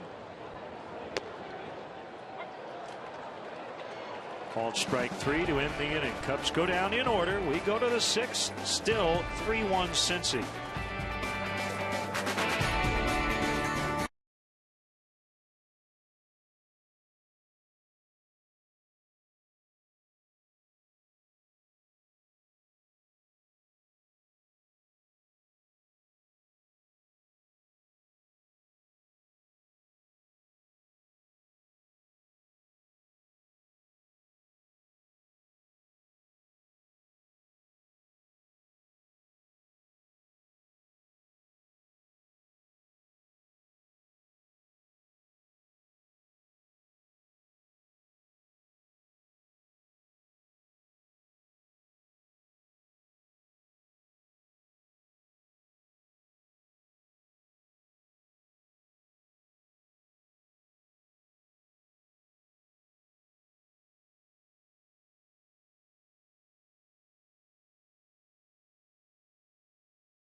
The Chicago Cubs baseball summer camps offer children ages 5 to 13 of all abilities the ultimate major league experience.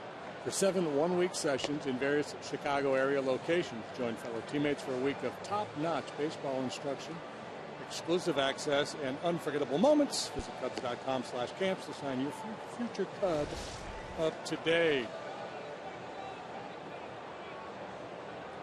Gorgeous night in Chicago. Been waiting for some summer weather here for a while. Definitely got it this evening.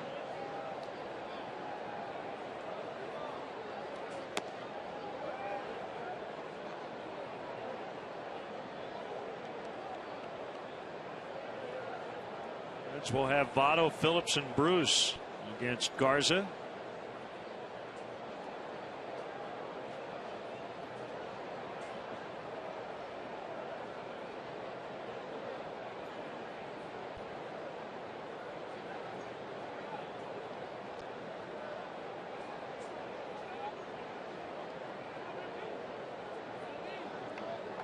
Sean Camp in his rehab outing with Kane County, scoreless inning.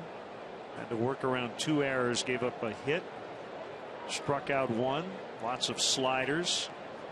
It's like 2 innings on Friday, assuming all goes well in the interim. Thanks to Wayne Randazzo, the fine radio voice of the Cougars, for passing along that info. We'll hear from Wayne on an upcoming leadoff man. He'll give us a profile on the Cubs' new Midwest League affiliate.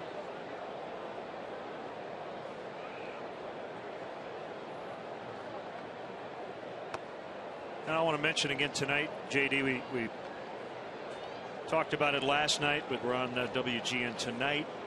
Our condolences to friends and family of the great Pete Van Aken, who has passed away. That one lined, and it gets past Hairston. Votto on his way to second. Now to third. And he's there with nobody out.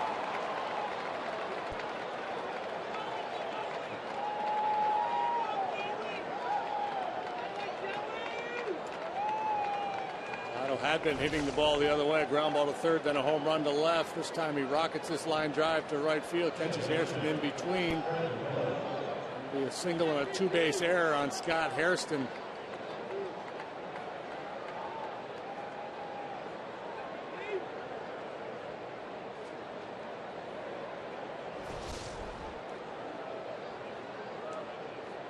Second error of the night for the Cubs. The infield comes in against Brandon Phillips. Pete passed away yesterday at age 87, known as Mr. Baseball in Peoria.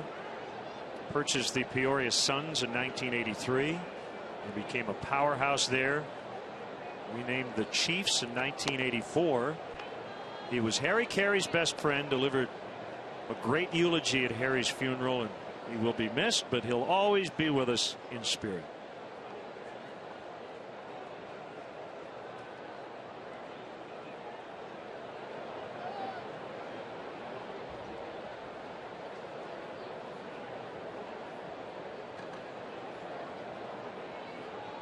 One-0 pitch off the outside, 2-0.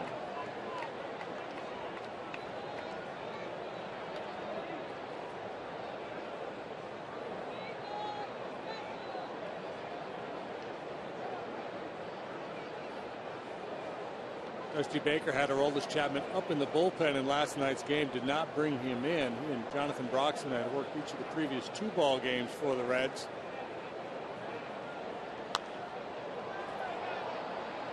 I have to assume they're all systems go tonight in that bullpen.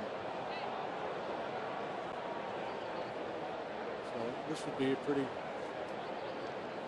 meaningful run for Dusty Baker to get home here. A big challenge for Garza to try to strand Votto, standing on third base with nobody out. 2 very good RBI guys scheduled to hit here, Phillips and then Jay Bruce behind him.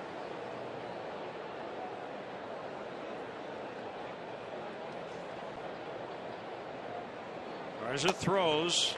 Fastball above the belt, 3-1.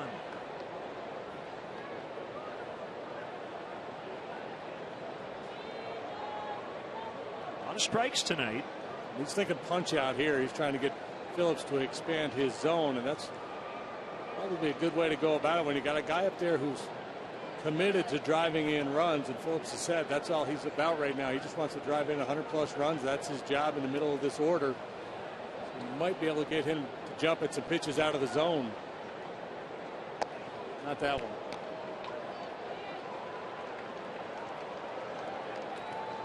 That is Garza's first walk. MLB.TV is celebrating 11 years. Join the millions of fans and subscribe today. Watch every out-of-market game live online on your favorite mobile and connected devices in HD quality with MLB.TV Premium. Visit MLB.TV today. Say it with me, MLB.TV. Baseball everywhere. Got it dialed up in the booth tonight. Checking on other games.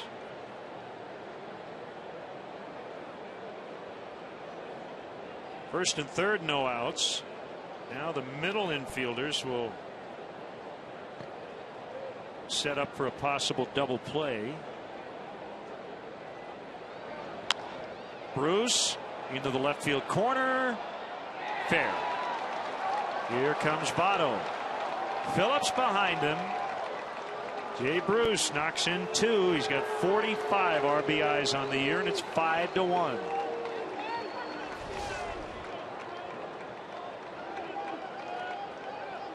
The formula's been pretty simple for the Reds this year. 2 and Votto get on base all the time. Phillips and Bruce drive them home much of the time.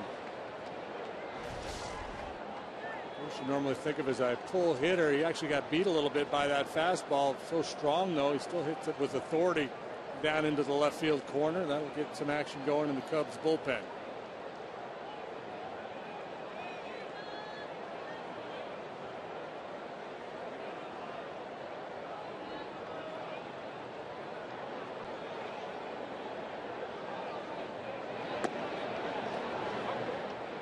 Strike one on Frazier. Got the scoring started with a homer in the second. Hector Rondon.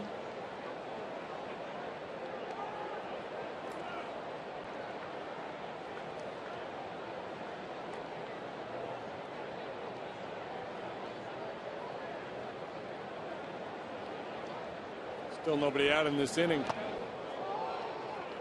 Got a piece of him.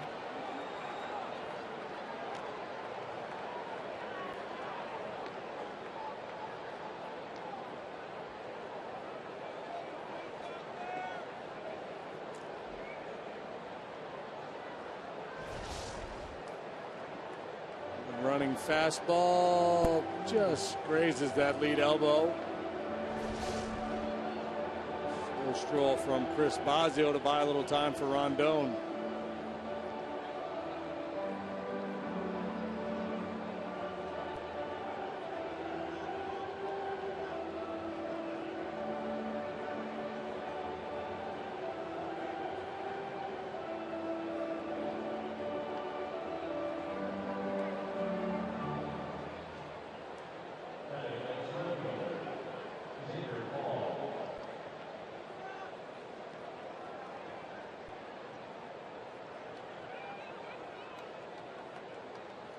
Paul with 2 on, nobody out.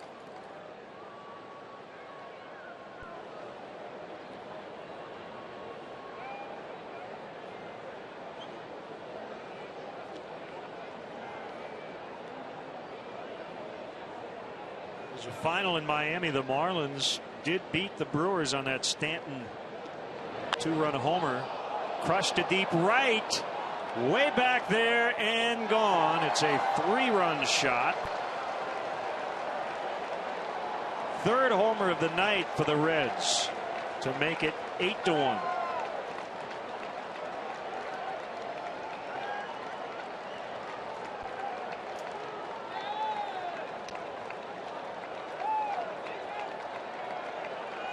Things unraveling in a hurry here in the 6th inning. Matt Garza single the air by Harrison didn't help because that put Votto at third base with nobody out, and I think that really influenced the way he pitched Phillips. Phillips worked the walk, then double, hit batsman, big fly. Could be wrong, but I don't remember Matt giving up this many runs before as a Cub. We'll can easily find that. Well, he had that great run going here of 19 consecutive starts, allowing 3 or fewer runs. 3 or fewer earned runs at Wrigley. Obviously is gone. This is the second time in his career he's given up 8 runs. The first time he's given up, and I'm assuming they're all earned at this point. Yeah. So this is a career high in earned runs allowed. He gave up 8 but only 4 earned against Kansas City in 2007. That was as a Minnesota Twin.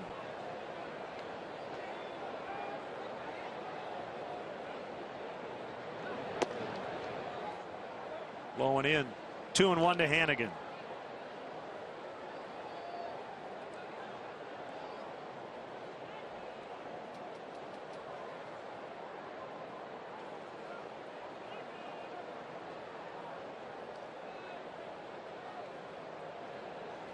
Pitch number 88 of the night.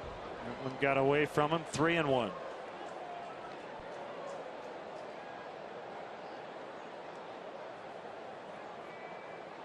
Now the second he threw 26 pitches, only gave up the solo home run.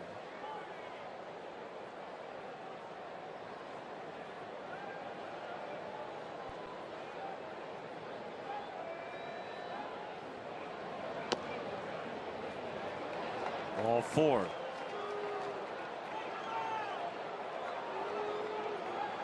So the first 6 Reds have reached here in this inning. Rondon is ready. Rondon will be called upon.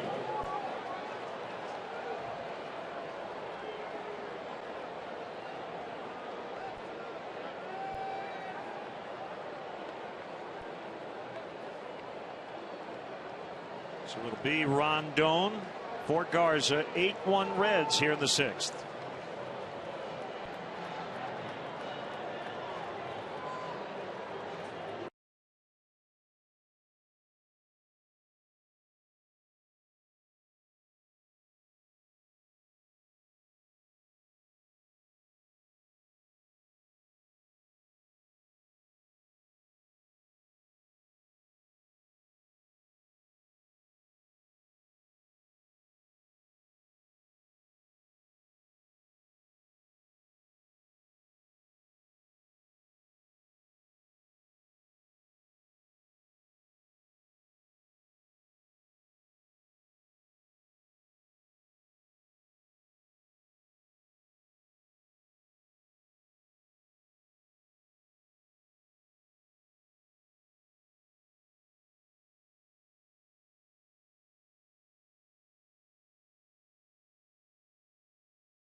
Great underrated power pop band from the early 80s. 2020 with Action Now.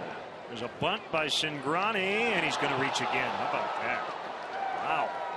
On 3 times tonight, if you added up the ground balls he's hit, it'd be about 100 feet. A reminder, Cubs baseball is brought to you by Budweiser, the official beer of Major League Baseball. Great times are waiting. Grab some buds. Sacrifice and an error on Cody Ransom, his 2nd of the night. Ronnie's doing his best Rod Carew impersonation here tonight. A couple of bunts, a swinging bunt, a couple of knocks, on base 3 times.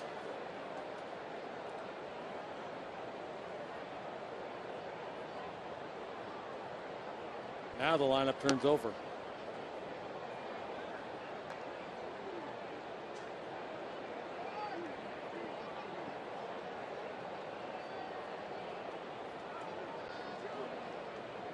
Really struggled early in the year defensively, then really tightened things up lately. Pretty sloppy here tonight.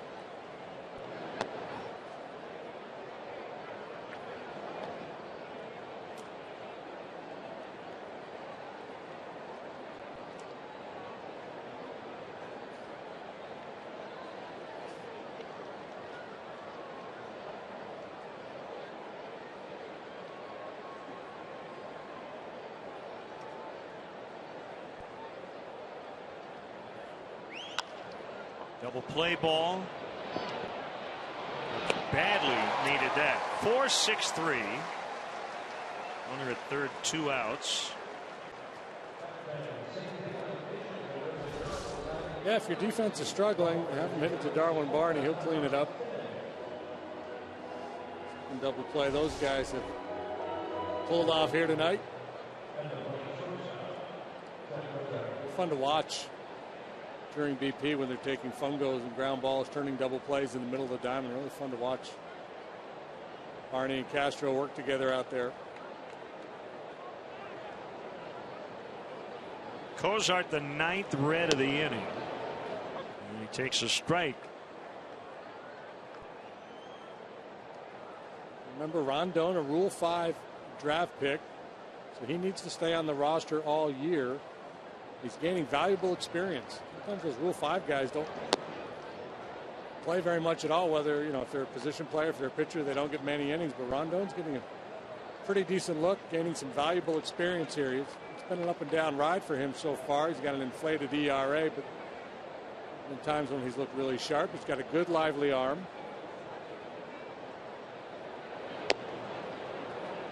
Can make a living right there, boy. The cheese at the knees at 96.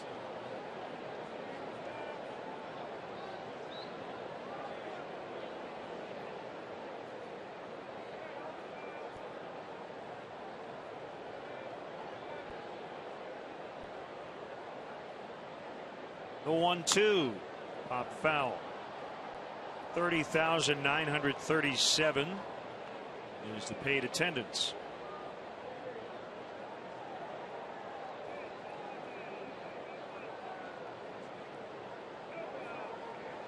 The Reds looking to do what no Cub opponent has ever done here at Wrigley Field: win 11 consecutive games. Lined into right to make it 9-1. That run will be charged to Garza.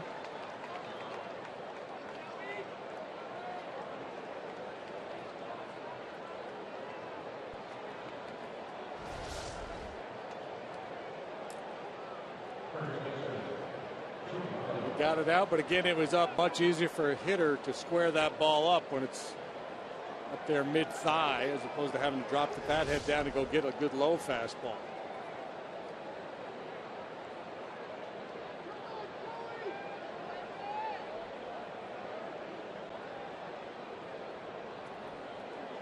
This is a new career high in runs allowed for the veteran Garza.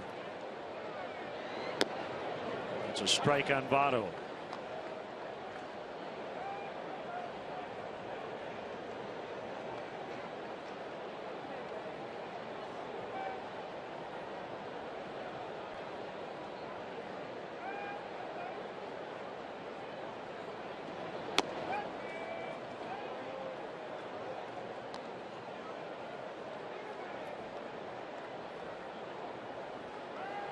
What funny game.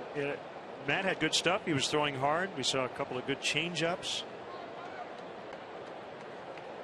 early on. He just missed with location in hittable areas, as Barney will throw out Votto, so they send 10 to the plate in the 6th and have a big 9-1 lead.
Summary and the totals to 5.5.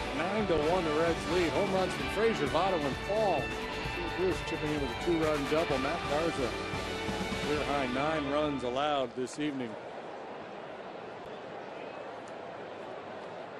Tony Cingrani. Yeah, big cushion. How quickly a game turns. Cubs push one across in the fourth. Couple men on. Cingrani was having a hard time locating his pitches. High pop up on the infield. Frazier one-hands it. The Votto play, that was a big one. Yeah, no doubt. Turns that double play, gets him off the hook, gets him back in the dugout, regroup.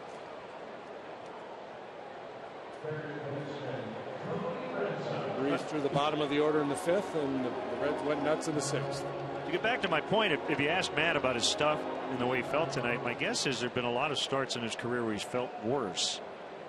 But this is a good offense, and they took advantage of a night on which you hit it well, you're going to get rewarded.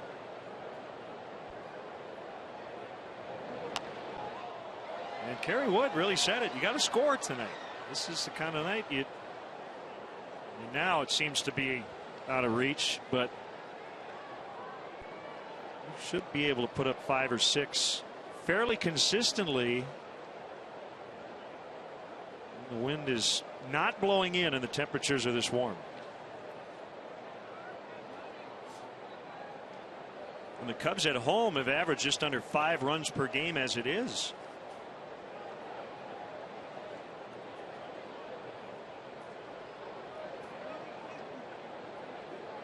Flags have looked pretty much like that all night. Ransom, towering fly ball out into deep left, and it will go for a home run. It's 9-2.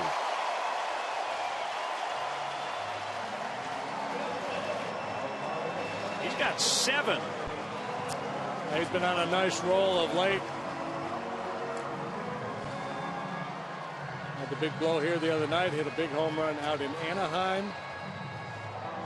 Tandem of Valbuena and Ransom. We talked about it earlier. Second best OPS for third baseman combined in the National League, just behind David Wright. And now just a home run. Well, I think Pedro Alvarez went deep tonight as well, but just a couple of home runs behind Pedro Alvarez for second spot on the home run leaderboard for third base in the National League.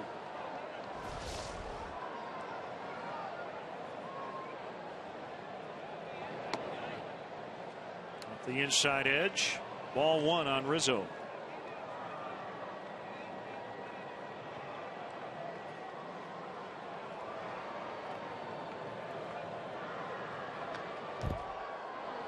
Hit that with his thumbs.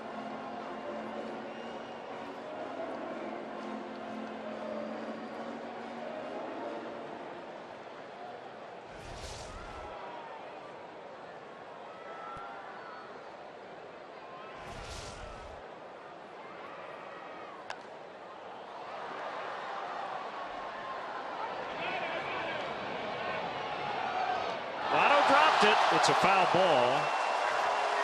Again, baseball sometimes just makes no sense. You almost hand him the gold glove for the plays he made earlier, and this one he just flat out clanked it.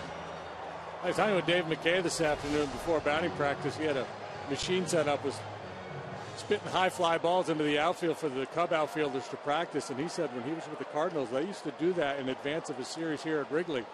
They take their outfielders out and shoot a bunch of pop-ups into the air, real high into the air, so they could practice centering their body under the ball, move more comfortably under it instead of those short, choppy steps. Sometimes you see as guys react. Here, the wind's not a factor tonight, but anytime the ball is out high in the air, it tends to have. Sometimes the spin will actually come off the ball and it'll knuckle a little bit.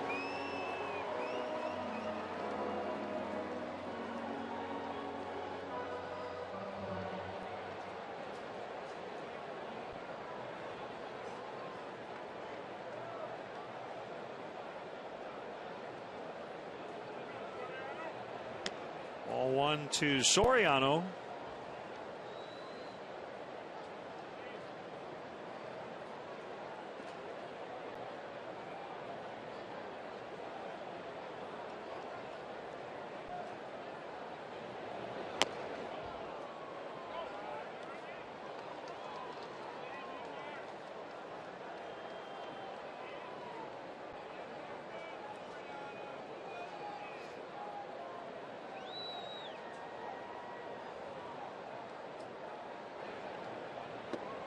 2-1.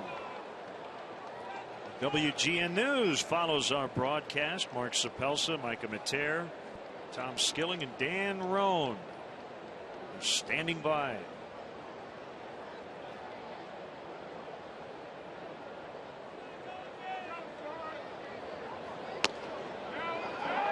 On the corner.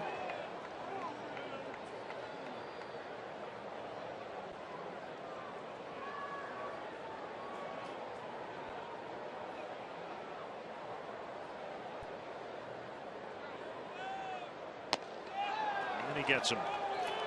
Ransom with a home run, but the Cubs still trail by a bunch. It's 9-2.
On this summer right here on WGN, the Arsenio Hall Show. And guess who stopped by the booth? And he's singing the stretch tonight. Well, pleasure, sir. Nice to meet you. Great to have you at Wrigley. Thank you, buddy. I hope I can bring some luck in the later innings of the game. There's a reason we play this game for 9 innings. It's because there can still be a comeback after the Take Me Out to the Ball Game song. So let's keep our fingers crossed. That's right. There's no clock in baseball. I like the way you're thinking. Yes. By the way, I passed by a TV. It looks like the Spurs are ahead by a teeny bit. Of course, I've been standing here for a few minutes. Who knows what it is now? Right. It can change in a hurry. Brandon Phillips leading off the Reds 7th. So you've got to be excited. We're thrilled. We'll be on our air starting September 9th. Yes, and I can't think of a better place to be in this town. By the way, I started stand-up comedy in this town. I came to this town to do an audition at Second City, passed by Zanies on Wells Street, and wanted to give stand-up a try. And I've been doing it ever since. So my stand-up comedy career began right here. I owe everything to Chicago. There were no comedy clubs in Cleveland back then. Foul ball off to the right. There's a lucky fan. Got hit in the eye. So you just wandered into Zanies and said, well, actually, let's do this. Walked into Zanies and sat and watched. Then went out on River Road to a place called the Comedy Cottage and actually tried it. And at that point, I just started rotating around the different comedy clubs, the Comedy Womb, the Comedy Cottage, Zanies, and got my act together. At some point, Nancy Wilson, the legendary jazz singer, saw me perform and took me out of this town, moved me to Hollywood. And I've been doing stand-up comedy and everything else I could do ever since. So how long did it take you to get, a good, 30-minute set? Yeah, 30 minutes. It depends on your set. You know what? Comics continue to refine a set, continue to grow. Every time you read the paper, there may be a new subject matter that you put in your act and something old about Jimmy Carter and Peanuts that you take out, and it continues to evolve. So any horror stories from those first early Oh, days? yeah. I remember Bob Saget and I being in Tempe, Arizona, and the manager explained that he didn't have the money. Ah, nice. And he actually tried to offer us everything but money, but I was not leaving Tempe, Arizona until I had a check. Got paid. In those days, you took cash because you were afraid to fly back home from another state with a check. So that was a complicated place to be. And I would have rather have been an Olsen twin than Arsenio Hall with Bob Saget that night. When we're off the air, I'll tell you what they really offered us. Gotcha. Here's a 3-2 from Rondon. That one lined out into right center. Leadoff hit for Brandon Phillips. Somebody was explaining to me the numbers above the Budweiser sign out. Got Amos Catulli. Yeah.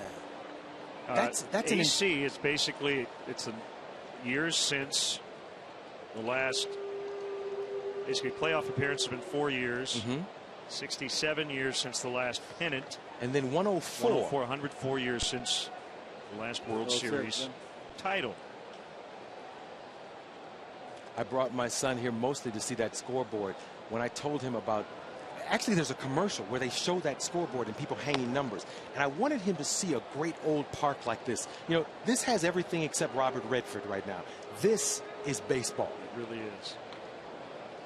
There's some young guy watching or listening right now who's like, why did he say Robert Redford? And by the way, who is Robert Redford? As a matter of fact, who's Arsenio Hall? That's what Google's for. That's what Google's for. Absolutely. They can look it up. Google Robert Redford baseball movie. So tell us about the show. What sorts of wrinkles are you going to blend into your new show? Wow. You know, I'm thinking about coming back, being away for so long, and you mentioned the word wrinkle. That was scary. No, but anyway. You know what I mean. You know what I want to do? I want to try to call Beyonce and Jay-Z and see if the baby can do the first night. Strike. Oh my. I'm really being apprehensive about what will happen in the next 60 days, you know? What movie will be hot? What song will be released? What talk guest will become more interesting than another talk guest? It actually is a time when you kind of keep an eye on it and you don't book it yet. You never know if Kanye's going to run up on a stage someplace and make news. Well, and news cycles are a lot different now. They're shorter, right? They make maybe a bigger impact initially. Yes. But then a day later, something else happens, and Twitter's abuzz about that. Absolutely. We're in a world now where, you know, one of the things I'm doing is I'm going in this town at 10 o'clock. And a lot of towns, I'm going when the 11 o'clock news starts. Because if you wait these days for the news at 11 or 10, it's the olds. You know, right. I mean, we have news in our pocket all day to the tune of Twitter and everything else. We're in that kind of society where I think to go at 10 o'clock in this town and 11 o'clock in other towns will be actually a successful venture. 3-2 on Jay Bruce. Phillips at first, nobody out.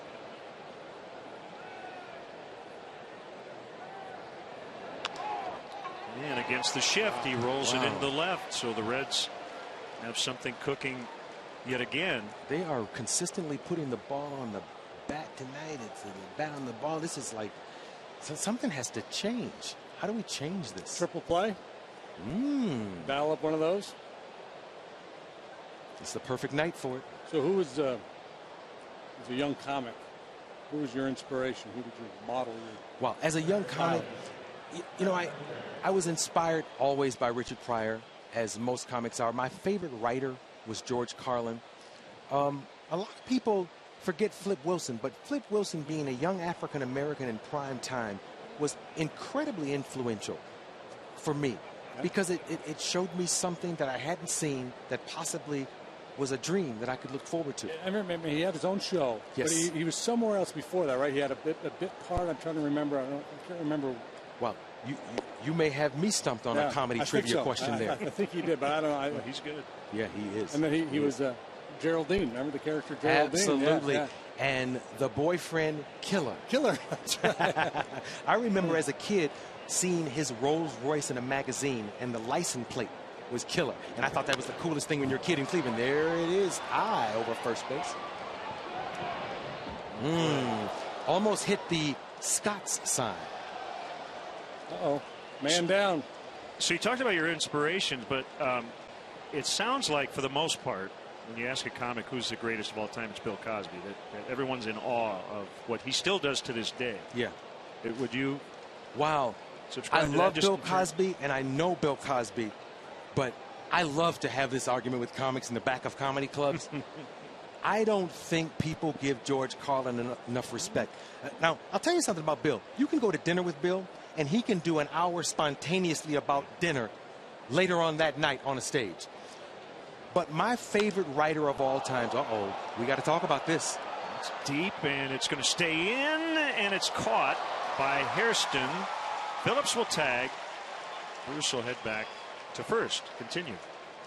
Yeah, George, I mean, were you familiar with George Carlin? Sure, absolutely. An unbelievable writer. There's nothing like bits about stuff and all the wonderful things that he brought us. Now, Bill is wonderful. You know what it is? It's apples and oranges. I mean, an orange is a wonderful, godly fruit, and so is an apple. And that's how Bill Cosby and George Carlin have to be rounded up. I wonder if we have some flip in our video banks that we could I think we do. Possibly show, just so people know who Flip Wilson is. There he is. There you go. His real name was actually Clero. Really? Yes, that's Clero Wilson. That's funny. You know, every comic has a famous moment where he put on a wig and pantyhose. Whether it's Milton Berle or Flip Wilson, I have my Coming to America moment. Right. Need I remind you? I'm going to tear you apart. And your friend, too. Every comic has to do it one time. So, okay, so the show's fun. It's comedy, but you got into politics a little bit, too, and yes. Kind of groundbreaking at the time. Yes, right? You know, groundbreaking in the sense of how we campaign for the highest office in the nation. But it was really about Bill Clinton understanding that it was time to reach out to young people and the huddled masses. And that was really something he saw. For me, it was a governor that I was booking. He had to win to make it historic. And that was a lot of fun. Now our presidents slow jam the news. Our first ladies dance with Jimmy Fallon. I'm going to have to raise the bar high. I'm going to have a president rap with auto-tune on his mic or something. I don't know what to do now. The bar is so high. And we got to ask you about the Dodgers, because Magic's your guy. Absolutely. That's Yasiel my buddy, Puig, you've been watching? You know what? He's off to a great start. He's an unbelievable young man, an athlete. I think he's from Cuba. He is. I like to call him Brute 66, because there's a famous freeway out there, Route 66, and I'm watching this guy assault that ball. He's an unbelievable player. I think he saved the skipper's job, first of all, because we probably... Yeah, there's been a lot of speculation. Vultures circling. Yes, indeed. So he saved the Chiefs' job, and in addition to that, we have our own brand of baseball insanity in Los Angeles. And I hope it lasts for a while. 3-0. It is a strike. Can't get anything past our production people. Hey, look at that photo. I forgot to give an envelope of money to the graphics guy to not do this. That's my mom's dress. She'll be happy. I'm going to tear you apart. And your friend too. Ooh. Foul ball. So you excited to sing? You know what? I'm never excited to sing. When I'm in the shower, I'm depressed because I know some singing could happen. But for the Cub fans, I'll give it a try. I've seen so many wonderful icons in my business do it, from Jim Belushi. I saw Jim Belushi do it. I've seen some people mess it up, too. And the Cub fans are very unforgiving about mixing the words up or doing goofy things. Ooh. Tell everybody. I would tell you what not to say, but I don't want to plant that seed in your head. Yeah, you don't want to. Oh, my. It's all positive. Yeah. But, yes. you know, holding the mic out always helps. because you've got 30,000 plus here who will help you. Yes, indeed. 3-2 on Xavier Paul. Rondon. Cincinnati 9, the Cubs 2, but we're going to change that between 7 and 9. Are you all Vin Scully fans? How can you not? Yeah, everybody is. Yeah, absolutely. Yeah. The greatest who ever lived. Yes, indeed. I'm a Harry Carey fan. I was doing stand-up in this town when that was going on, and that was the go-to impression for most guys in this town who did you impressions. Do a Harry? Did you do a Harry? I tried. Well, there was a point where I realized I was no Rich Little. Well, this was Harry's booth. Wow. Yep. See, that's the kind of history I talked about earlier. That's amazing. There was a kid that I started with named John Campanera. I know John. You know John? Well, he does ago. the best Harry Carey. Before I knew who Harry Carey was, I knew his impression. And when I finally heard Harry Carey, I was like, he nailed it. You know him? How do you know him? We had him on the air. I used to work in Houston. We had John on the air with us years ago. I think we were in L.A. playing the Dodgers, and John came on and did Harry, among others. He did Vin. He did Scully. Yeah. He's very talented, and he really loves sports. So I think he kind of leans towards doing people in the sports world. Ooh, foul tip. I'll let you take it from here. No, go ahead. I like it. 2 strikes on Hannigan. Right on. Now, that's not Sean from Fox, right? No. No. It's Hannigan. Hannigan. Oh, not gotcha. Not Hannigan. Gotcha. Okay, I was listening wrong. And by the way, my eyesight is horrible from here. It may look like Combs from here, but but that is not Hennedy on the back of his jersey. No. And I've been away from Ohio a long time. Born in Cleveland? Yes, sir. Born on 82nd and Kinsman, Cleveland, Ohio, an Indians fan. And when you're from Cleveland, you have to love baseball.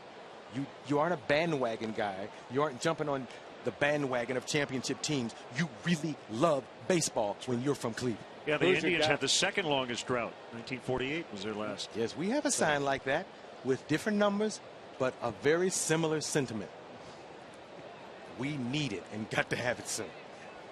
Got close in, was it 95 they lost to the Braves? 95-6, somewhere in there. Really good teams.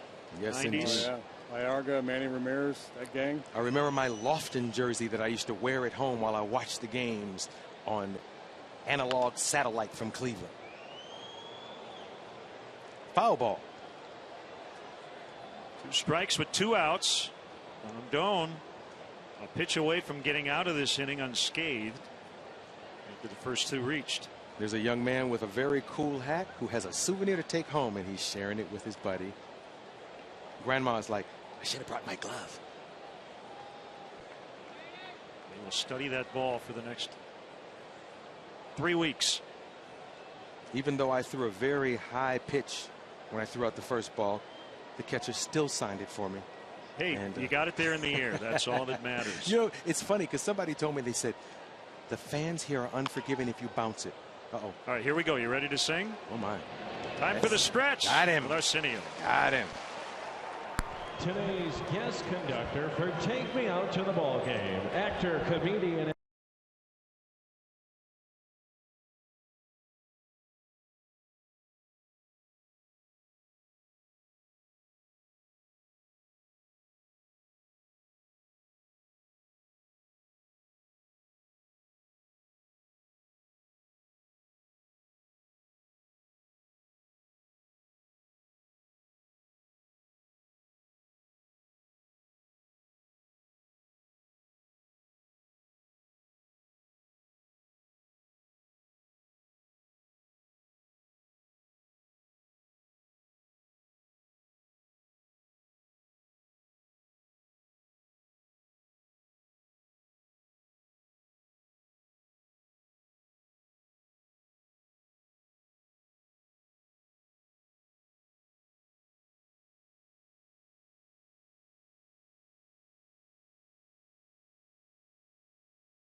tonight.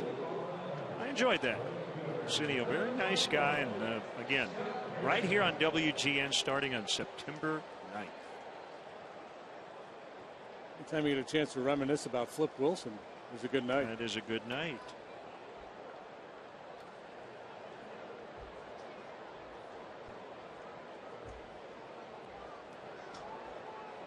Here's Scott Hairston.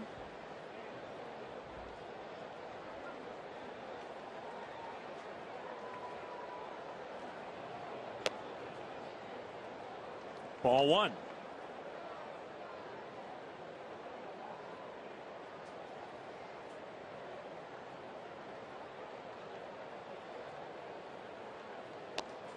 Way outside. Last night the Reds got 8 innings from Homer Bailey, and now Cingrani pitching deep into this ball game, really allowing Dusty Baker to rest his bullpen.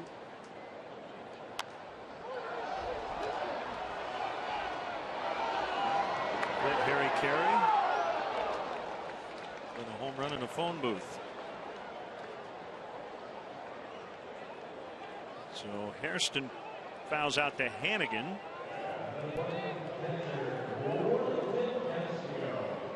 Bring up the catcher, Castillo.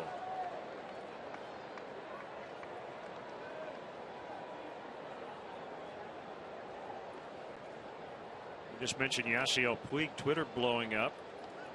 Puig apparently has limped a little bit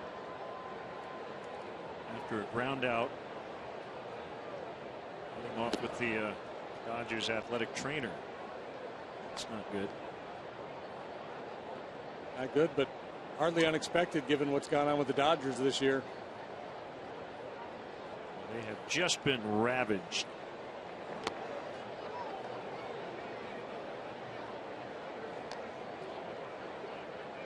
Scoreless ball game in the second inning.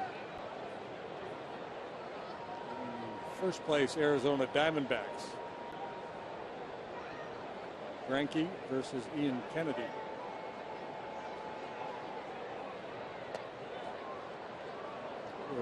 Bryce Harper got an injection in his knee yesterday, I believe it was.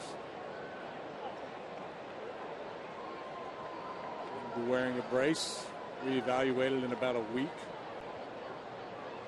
So initially was turned out, he's got a bruised knee, it'll be a couple days. This thing has continued to linger now.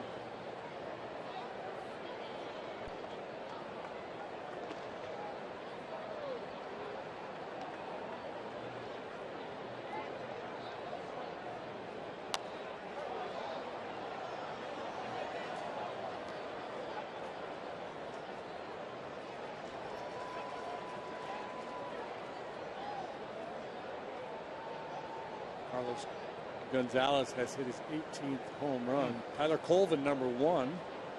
Rockies lead the Nationals 5-2 out in Denver.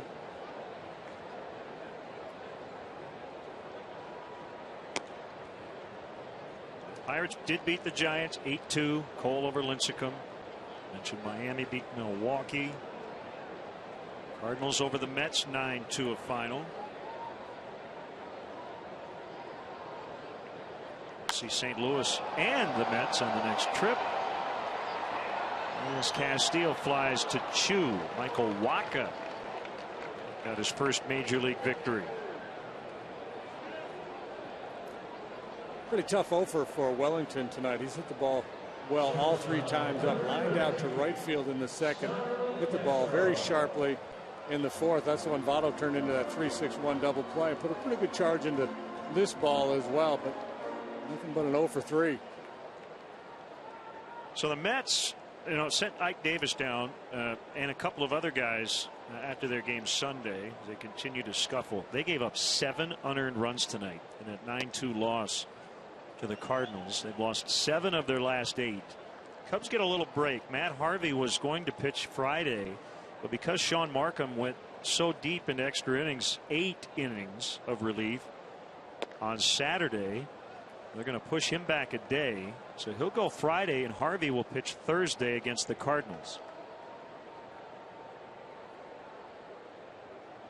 Daniel Murphy moving over to first from second base with Davis back in the minors, and he made a big error tonight.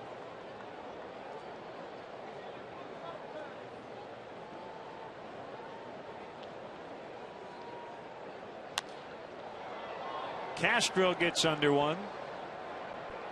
Cingrani through 7 has a commanding 9-2 lead.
Baseball, brought to you by Budweiser, the official beer of Major League Baseball. From shutouts to walk-offs, we've been celebrating the greatest moments in Major League Baseball for over 30 years. Great times are waiting. Grab some Buds. Honda. Visit your local Honda dealer or go to shophonda.com for current offers. And by AT&T. Find out what's possible with products and services from AT&T. Rethink possible. Here's right-hander Zach Putnam. Sorry, something I ate as a small child there. Came back. All right, you gonna be all right? Yeah. Well, Zach doesn't have good numbers, but he's only pitched 4 times. So inflated ERA, one really rough outing. Last couple times he's gone out there, he's been really good. 1, 2, 3 inning last night. Hanahan hitting for Cingrani. And he gets it past 3 Cub infielders. The 9-hole has been on all 4 times tonight for the Reds.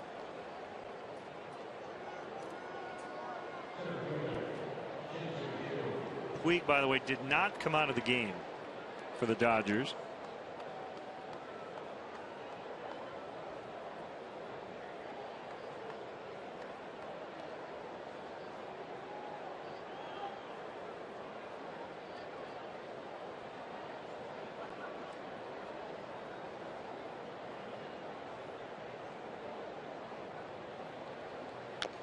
Chu fouls back. All right, tomorrow, battle of 2 of the best athletes among starting pitchers in the league. Mike Leake for the Reds, Travis Wood for the Cubs. Wood at 2.65 for the ERA, Leake at 2.93. But that might be the undercard for Thursday. Latos and Samardzija.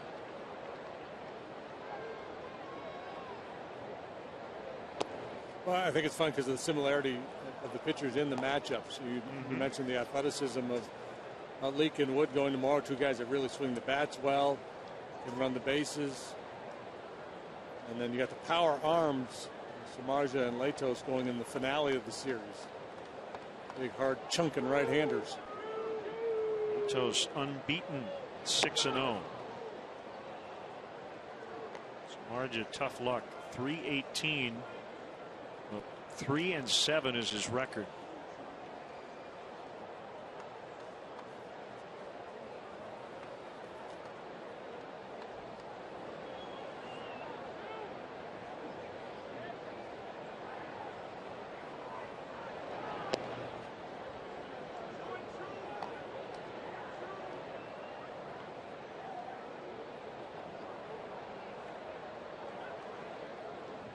First time we saw Chu this year, it seemed like he was on base every time he came up.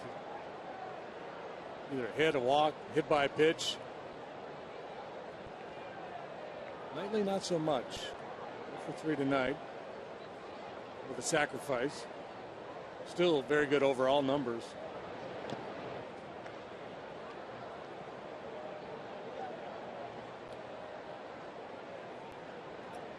Southpaw Manny Parra up for the Reds.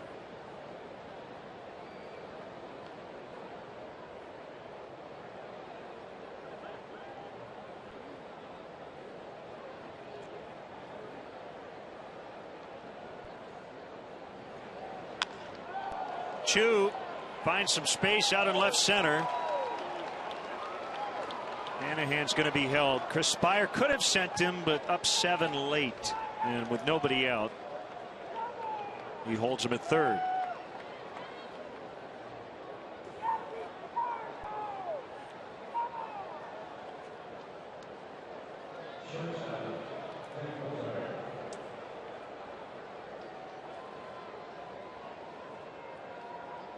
Fourteen hits now for the Reds tonight. Everybody in their starting lineup has been on base at least once.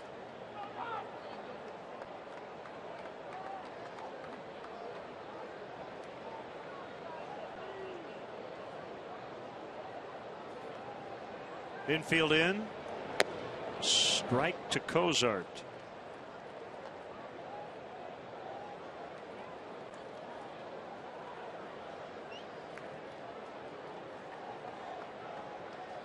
A tweet from Patty C. Len, may I ask how tall you are? Of course you may ask.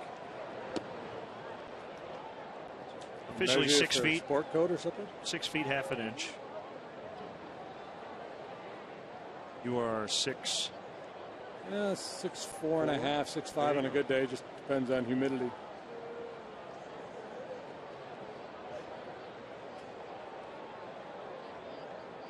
I'm growing my hair out or not.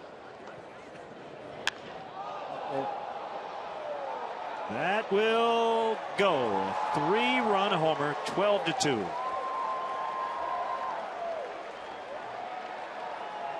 Four homers for the Reds. Irony is the Cubs had the infield in trying to cut off A-Rod, and Cozart just hit the ball into the seats. Looking like the big red machine here tonight.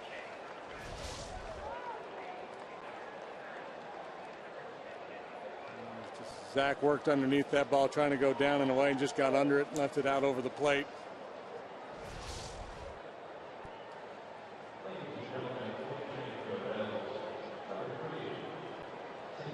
Former Cub Cesar Torres, and now we got an injury. Something's going on with Putnam. AJ Mainville out there, Dale and Chris Bosio right behind.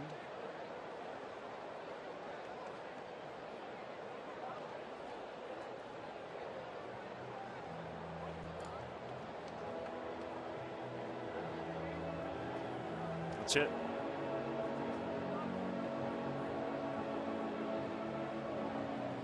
Guessing the call is for Villanueva based on the hand gesture by Chris Bosio, the V. So hopefully not serious, but you're not going to take any chances. We'll be back.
needs. Nobody was up throwing. And then with the injury to Putnam, Carlos summoned from that bullpen. He's 1-4 with a 3.84 ERA. He's been out there 15 times. Of course, a number of starts early on, a role in which he was very, very good. Then with Matt Garza coming back, he made the move to the bullpen. Struggled a little bit since moving out to the pen. Got to deal with Joey Votto here, and then Phillips and Bruce. By my calculation, beginning with the top of the 6th inning, the Reds are 8 out of their last 13, plus a couple of walks and a hit batter. Opened it up big time in that 6th, and now they continue to play add-on.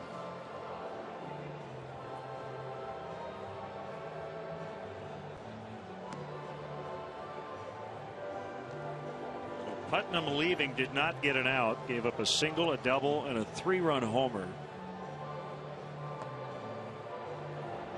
We should get Arsenio back in here. He could do a set.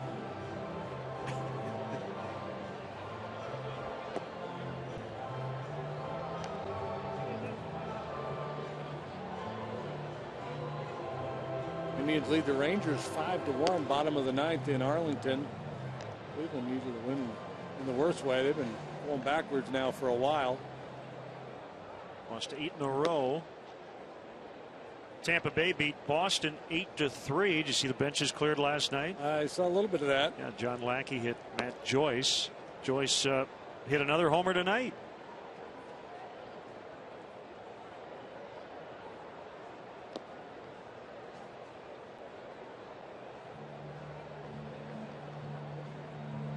Orioles beat the Angels 3-2.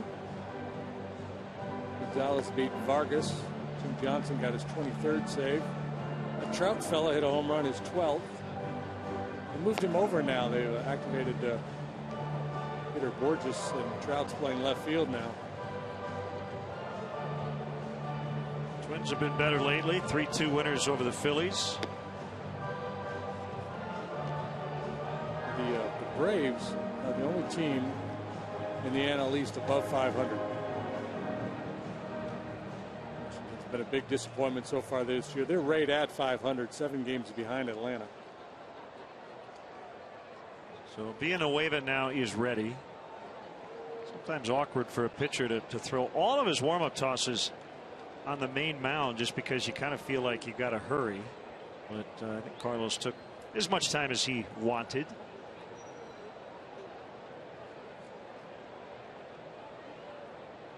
And it's his Torres hitting for Votto.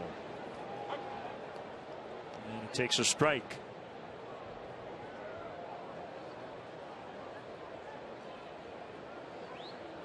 Cesar is a switch hitter.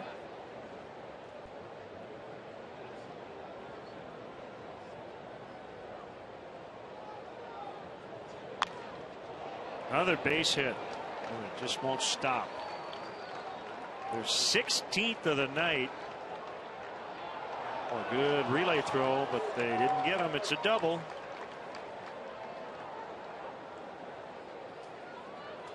Replacing Votto, but Votto light hanging out this line drive.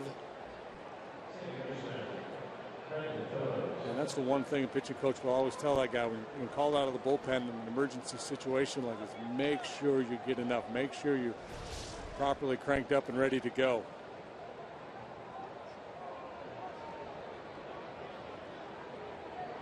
And nobody wants to be the guy in a 12-2 game to get called out of the bullpen.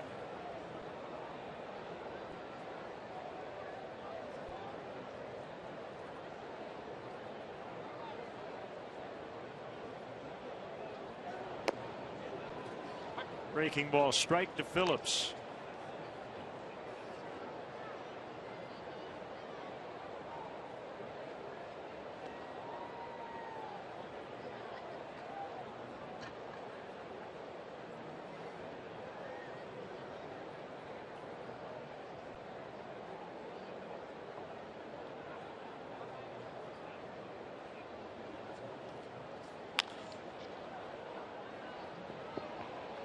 The third as Castro gets Phillips.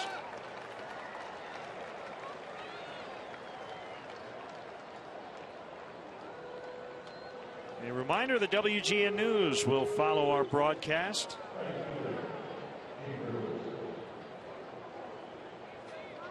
Mark and Micah, Tom and Dan.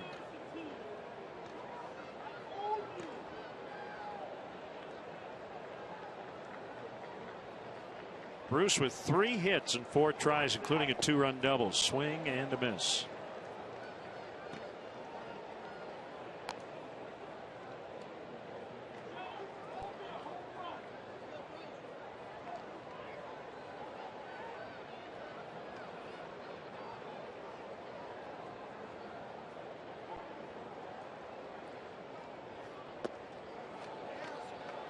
Change up, 0-2.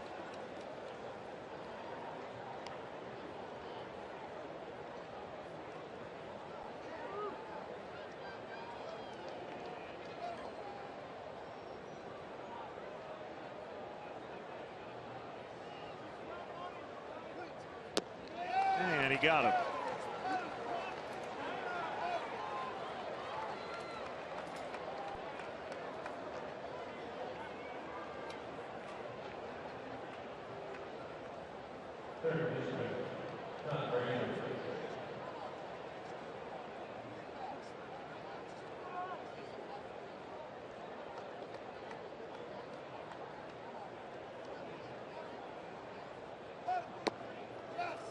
Frazier started all the scoring with a solo home run, 2 outs in the top half of the 2nd inning. A fastball out away from him. Flick of the wrist. Home run to center field.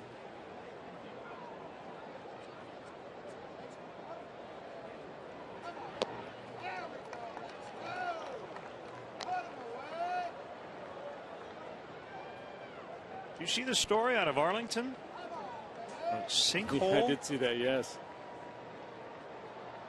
Right behind the mound, I guess a pipe burst under the infield at the Rangers ballpark. So they canceled batting practice.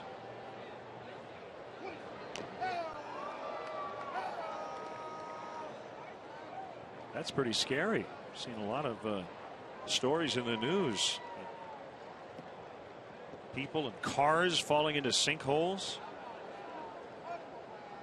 Be a bad way to go on the DL. Yes. Or Pitcher worse. Go behind the mound to rub up the ball and just disappear.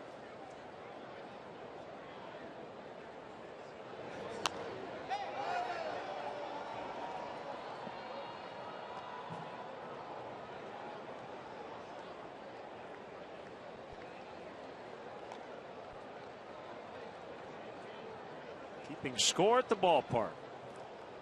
That's commitment there. This stage of this game to still be keeping a scorecard.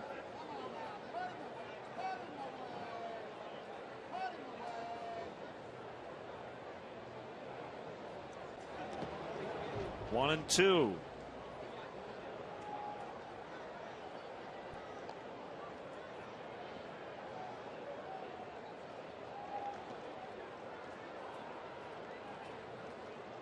Rick Rhoden made a little history on this date in 1988. What did he do? He played. He was the designated hitter for the Yankees. First pitcher to start a game as a DH since the rule was adopted in 1973. He could hit. Had a sac fly. He could hit. He could play some golf too, boy. There is a Reds on this date. 75 years ago today, Johnny Vandermeer pitched a no-hitter. His next start 4 days later, he would do it again. First one was against the Boston Bees. The second one, June 15th, 1938, against the Brooklyn Dodgers in the first night game at Ebbets Field. Broken bat bouncer to Castro to end the inning. 3 more for the Reds. Putnam left due to injury, and it's 12-2.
Problem is, Cubs need at least 10, but need at least 11 to win, and they only have 6 outs with which to work. Jack Hanahan stays in and plays first.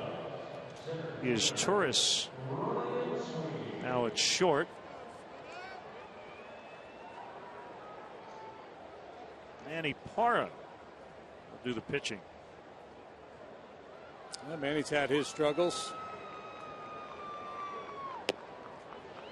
Former starting pitcher with the Brewers, now trying to find success working out of the Reds bullpen.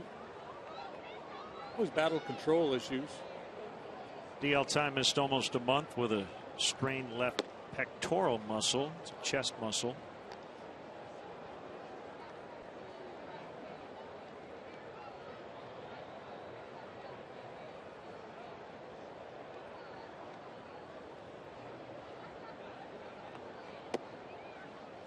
It's a dart right there.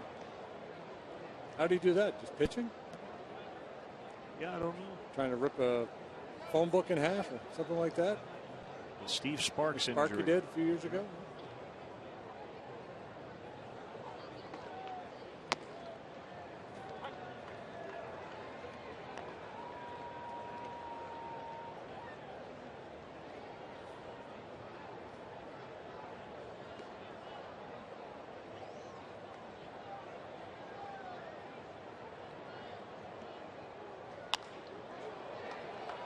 Chu coming on, and he'll have to play it on a bounce.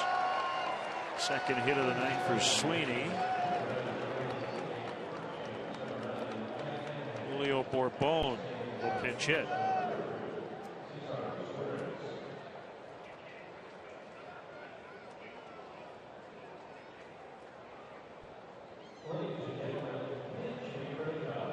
Seven innings, 4 hits, 2 runs, both earned, allowed by Cingrani tonight. He walked 1, struck out 5.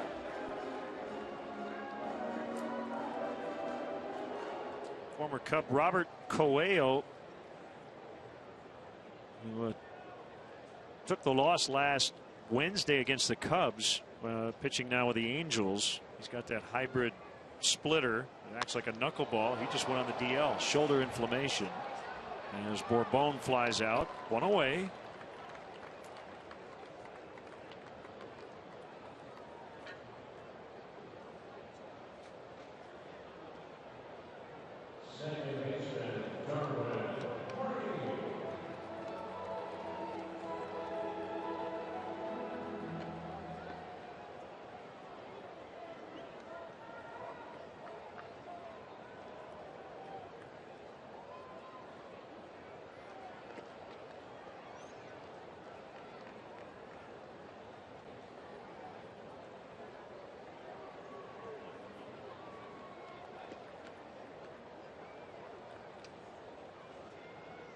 Here's a pitch to Barney, and it's a strike. We started this night talking about the Cubs' struggles within the Central Division, and this one obviously is going to add to it. Down 10 runs, batting in the 8th.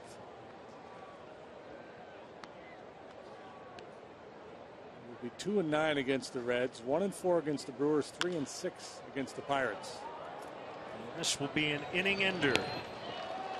6-4-3. That'll send us to the 9th, 12-2 Cincinnati.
game.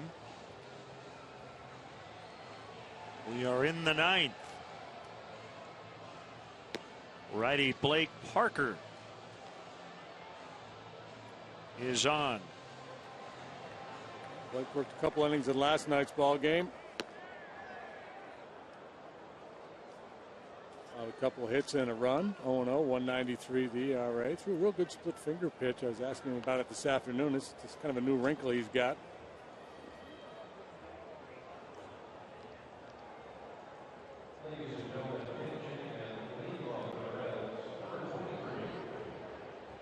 Donald Lutz hits for Paul, who had a big night. Double, 3-run homer, 2 for 4.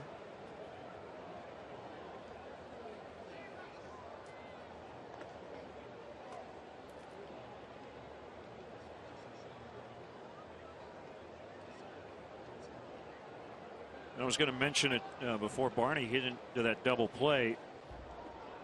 We've spent a lot of time talking about Starlin Castro's struggles. Now Darwin down to 201. Remember, he began the year on the disabled list with the knee laceration, but I can tell you one thing, it's nowhere near where Darwin wants to be. On base of 280. And a frustrating start for him too. Yeah, and we talk a lot about all the value he brings because of his glove. I mean, he saves you a lot of runs. Clearly, you're hoping to get more out of Darwin offensively. And there's more in there. Good heater upstairs to beat Lutz. Big, strong guy. Was about 250 pounds, solid as a rock.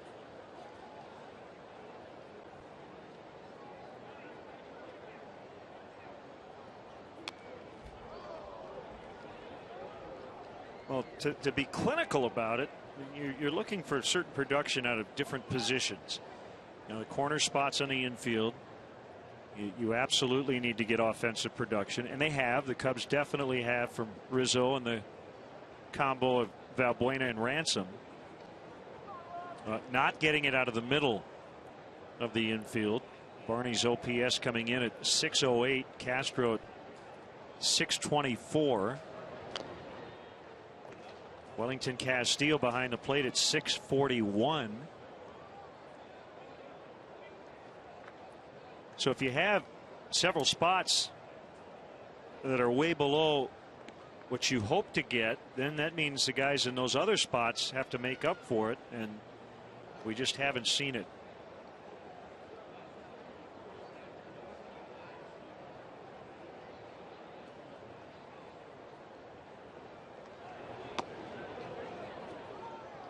Breaking ball missed outside. I mean, you can go on any number of websites and look at the stats and just go position by position and see how the Cubs stack up versus some of the other, against all the other teams in Major League Baseball. If you want to look at the National League, I'm looking at first base right now.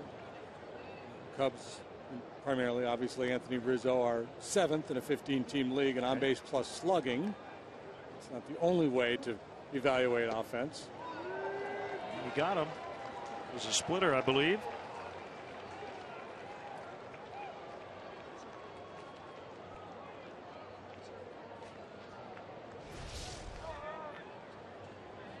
Got a new toy, might as well use it. Might as well play with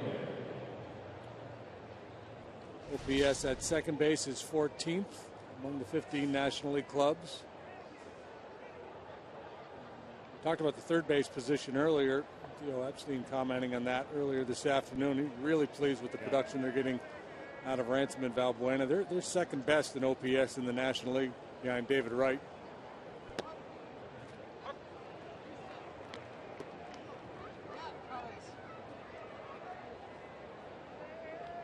Yeah, it's been big.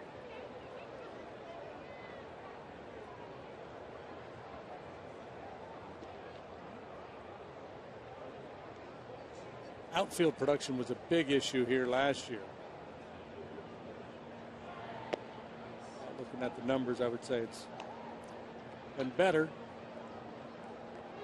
OPS wise on left, I'm guessing Soriano's probably 10th, 11th, maybe.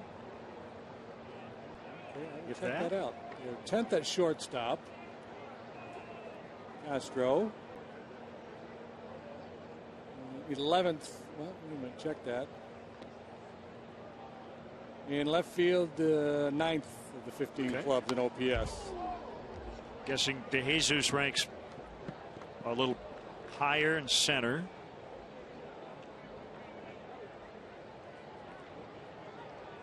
And Sherholtz would rate very high in right. I guess you could add Scott Hairston to it, and that would bring it down a little bit. Although you mentioned it, Hairston's been a lot better lately. Got off to a really slow start.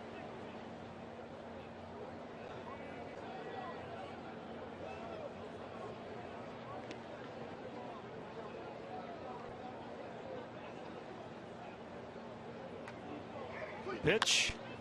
Grounded to Ransom, and it rolled right up his arm and into shallow left center. He hit the home run earlier tonight, but he's having a night to forget defensively. If it's an error, it'd be his third of the night. It is. Well, I guess he can take solace in the fact that not making a critical error in a tight ball game. Not to make excuses, but it's tough to play on a night like tonight, a game that has moved at such a laborious pace. Hanahan 1 for 1.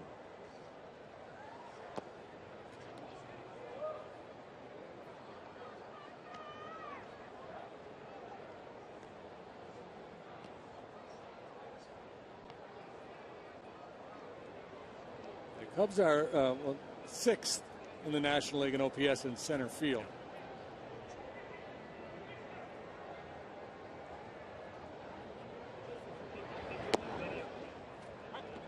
So if you look around, you'd say, first has been okay, and I think Anthony would be the first to tell you, it's kind of been up and down. When he's been hot, he's been really hot.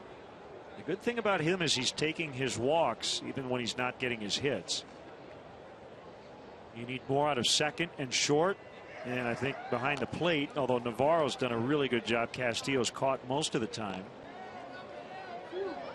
We're waiting for that really hot Soriano stretch, and he's been good lately, but still kind of below where he'd like to be. You feel good about De Jesus and Sherholtz.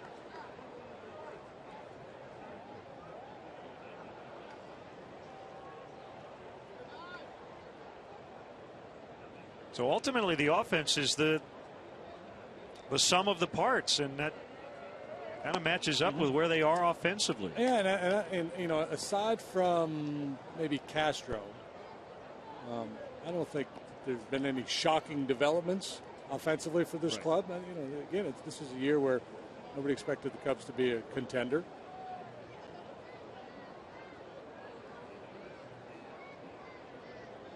Two pitch. Way outside. 3-2.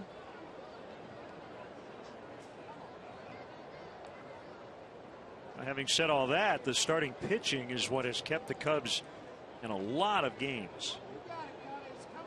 Tonight notwithstanding, this rotation has been really good.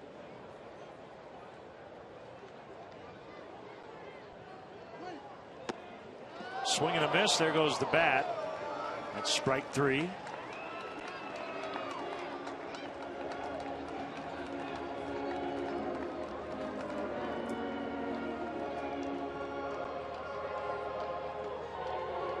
Here's Chu for the 6th time. 1 for 4 with a double and a sac bunt.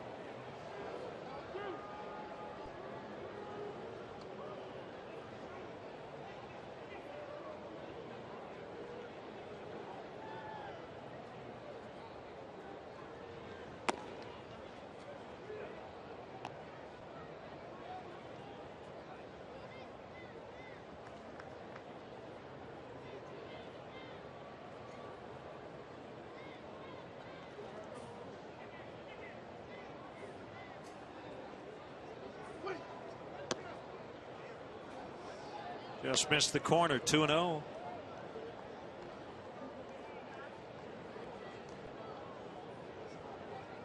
Flanagan reached on an error with 1 out.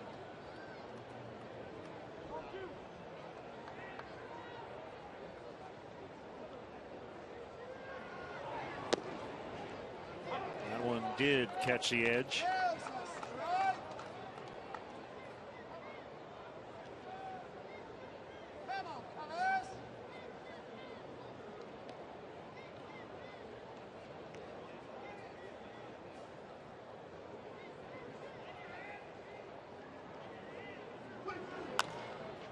I think we mentioned this the last time we saw the Reds. The Cubs have about 20 more doubles than the Reds, about even in triples. They had been out homering the Reds before Cincinnati's big outburst tonight.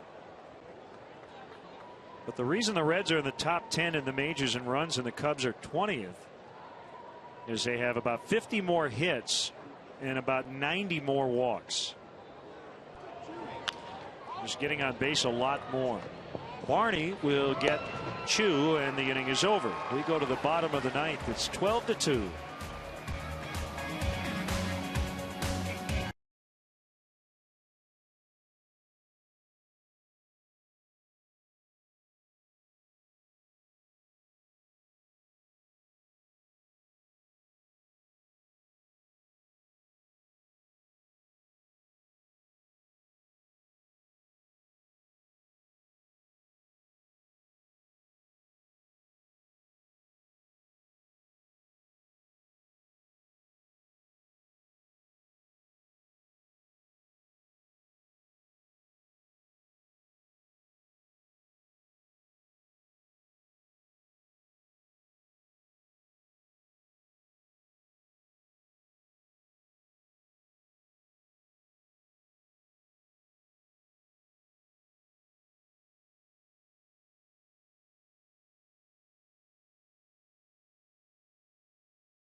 Of the game, Xavier Paul with a 3-run homer, really putting this game out of reach in the 6th inning.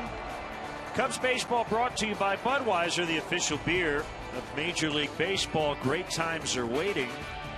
Grab some buds.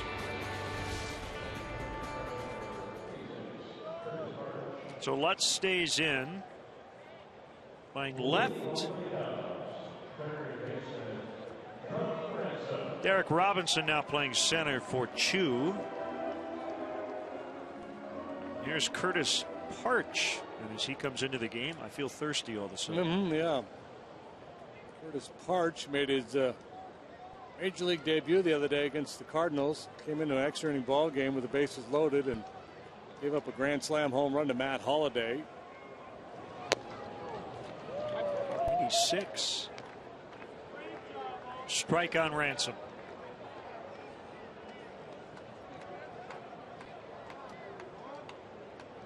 He has scored both Cubs runs tonight.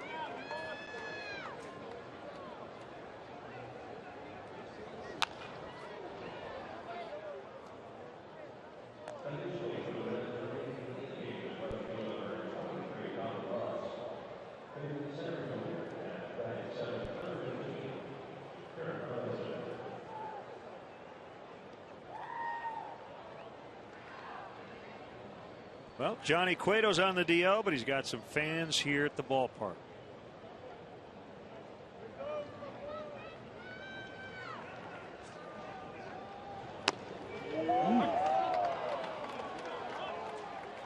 little slider there.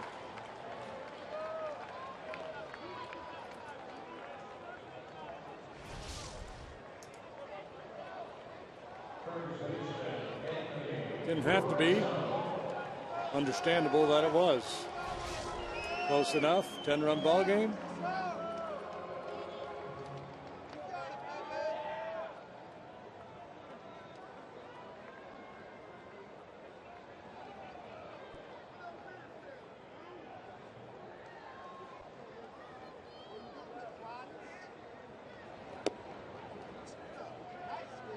Low for a ball on Rizzo. March called up on Saturday when Logan Andrusik was sent out to Louisville. 6'5", 200 pounds, 1-2 with a 3.74 ERA with their AAA club.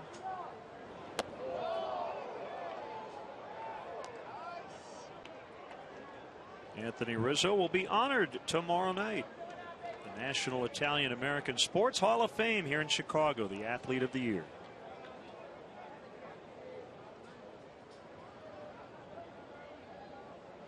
He's kicking back in right field. 2 balls, no strikes.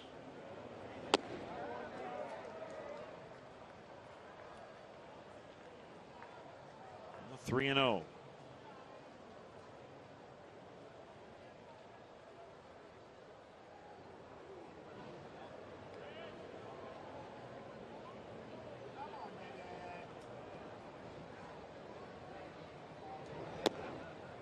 Ball 4, he walked him.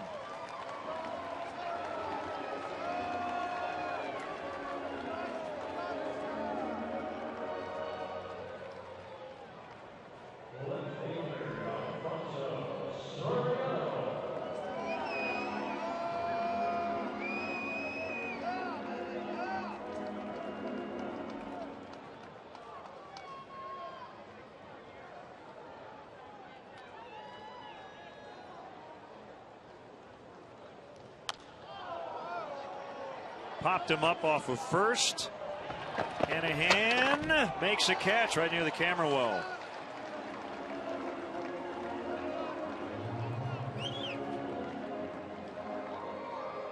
Could be a little unsettling for a right-handed hitter off this big righty, the way he comes set on the mound. There's Hanahan hanging with the play. Well, that's good managing by Dusty Baker. Joey Votto dropped a foul pop earlier. And figured it's a pop-up expert in there. We need a catch here. Foul ground in the 9th.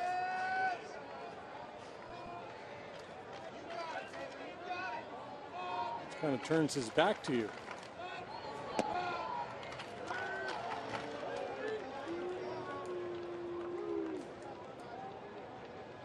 One strike on Hairston.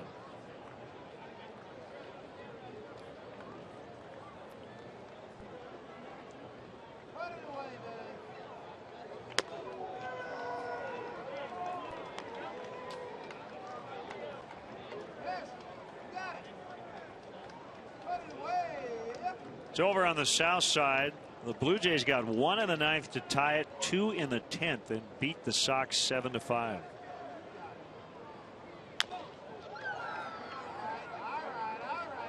I read somewhere that they had a power outage tonight, a little bit of a delay in that game. I didn't see that. I saw it somewhere, Twitter, somewhere. I don't know. Quite a while ago. Jose Bautista hit a game-tying homer in the 9th. A game-winning run. Rajay Davis scoring on a wild pitch. Blue Jays don't have any problem scoring runs. Just having a hard time stopping people.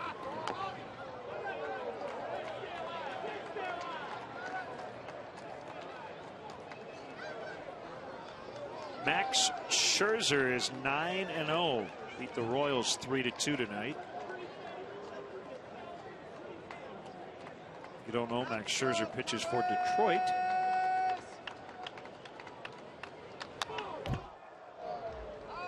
Came up with the Diamondbacks and was traded on to the Tigers.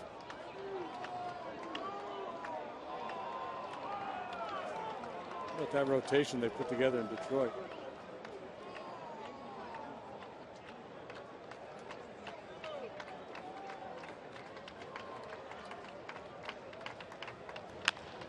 Lined to Frazier to end it. So the Reds, first team ever to win 11 in a row here at Wrigley Field as a visiting team. Final tonight, 12-2. We'll be back.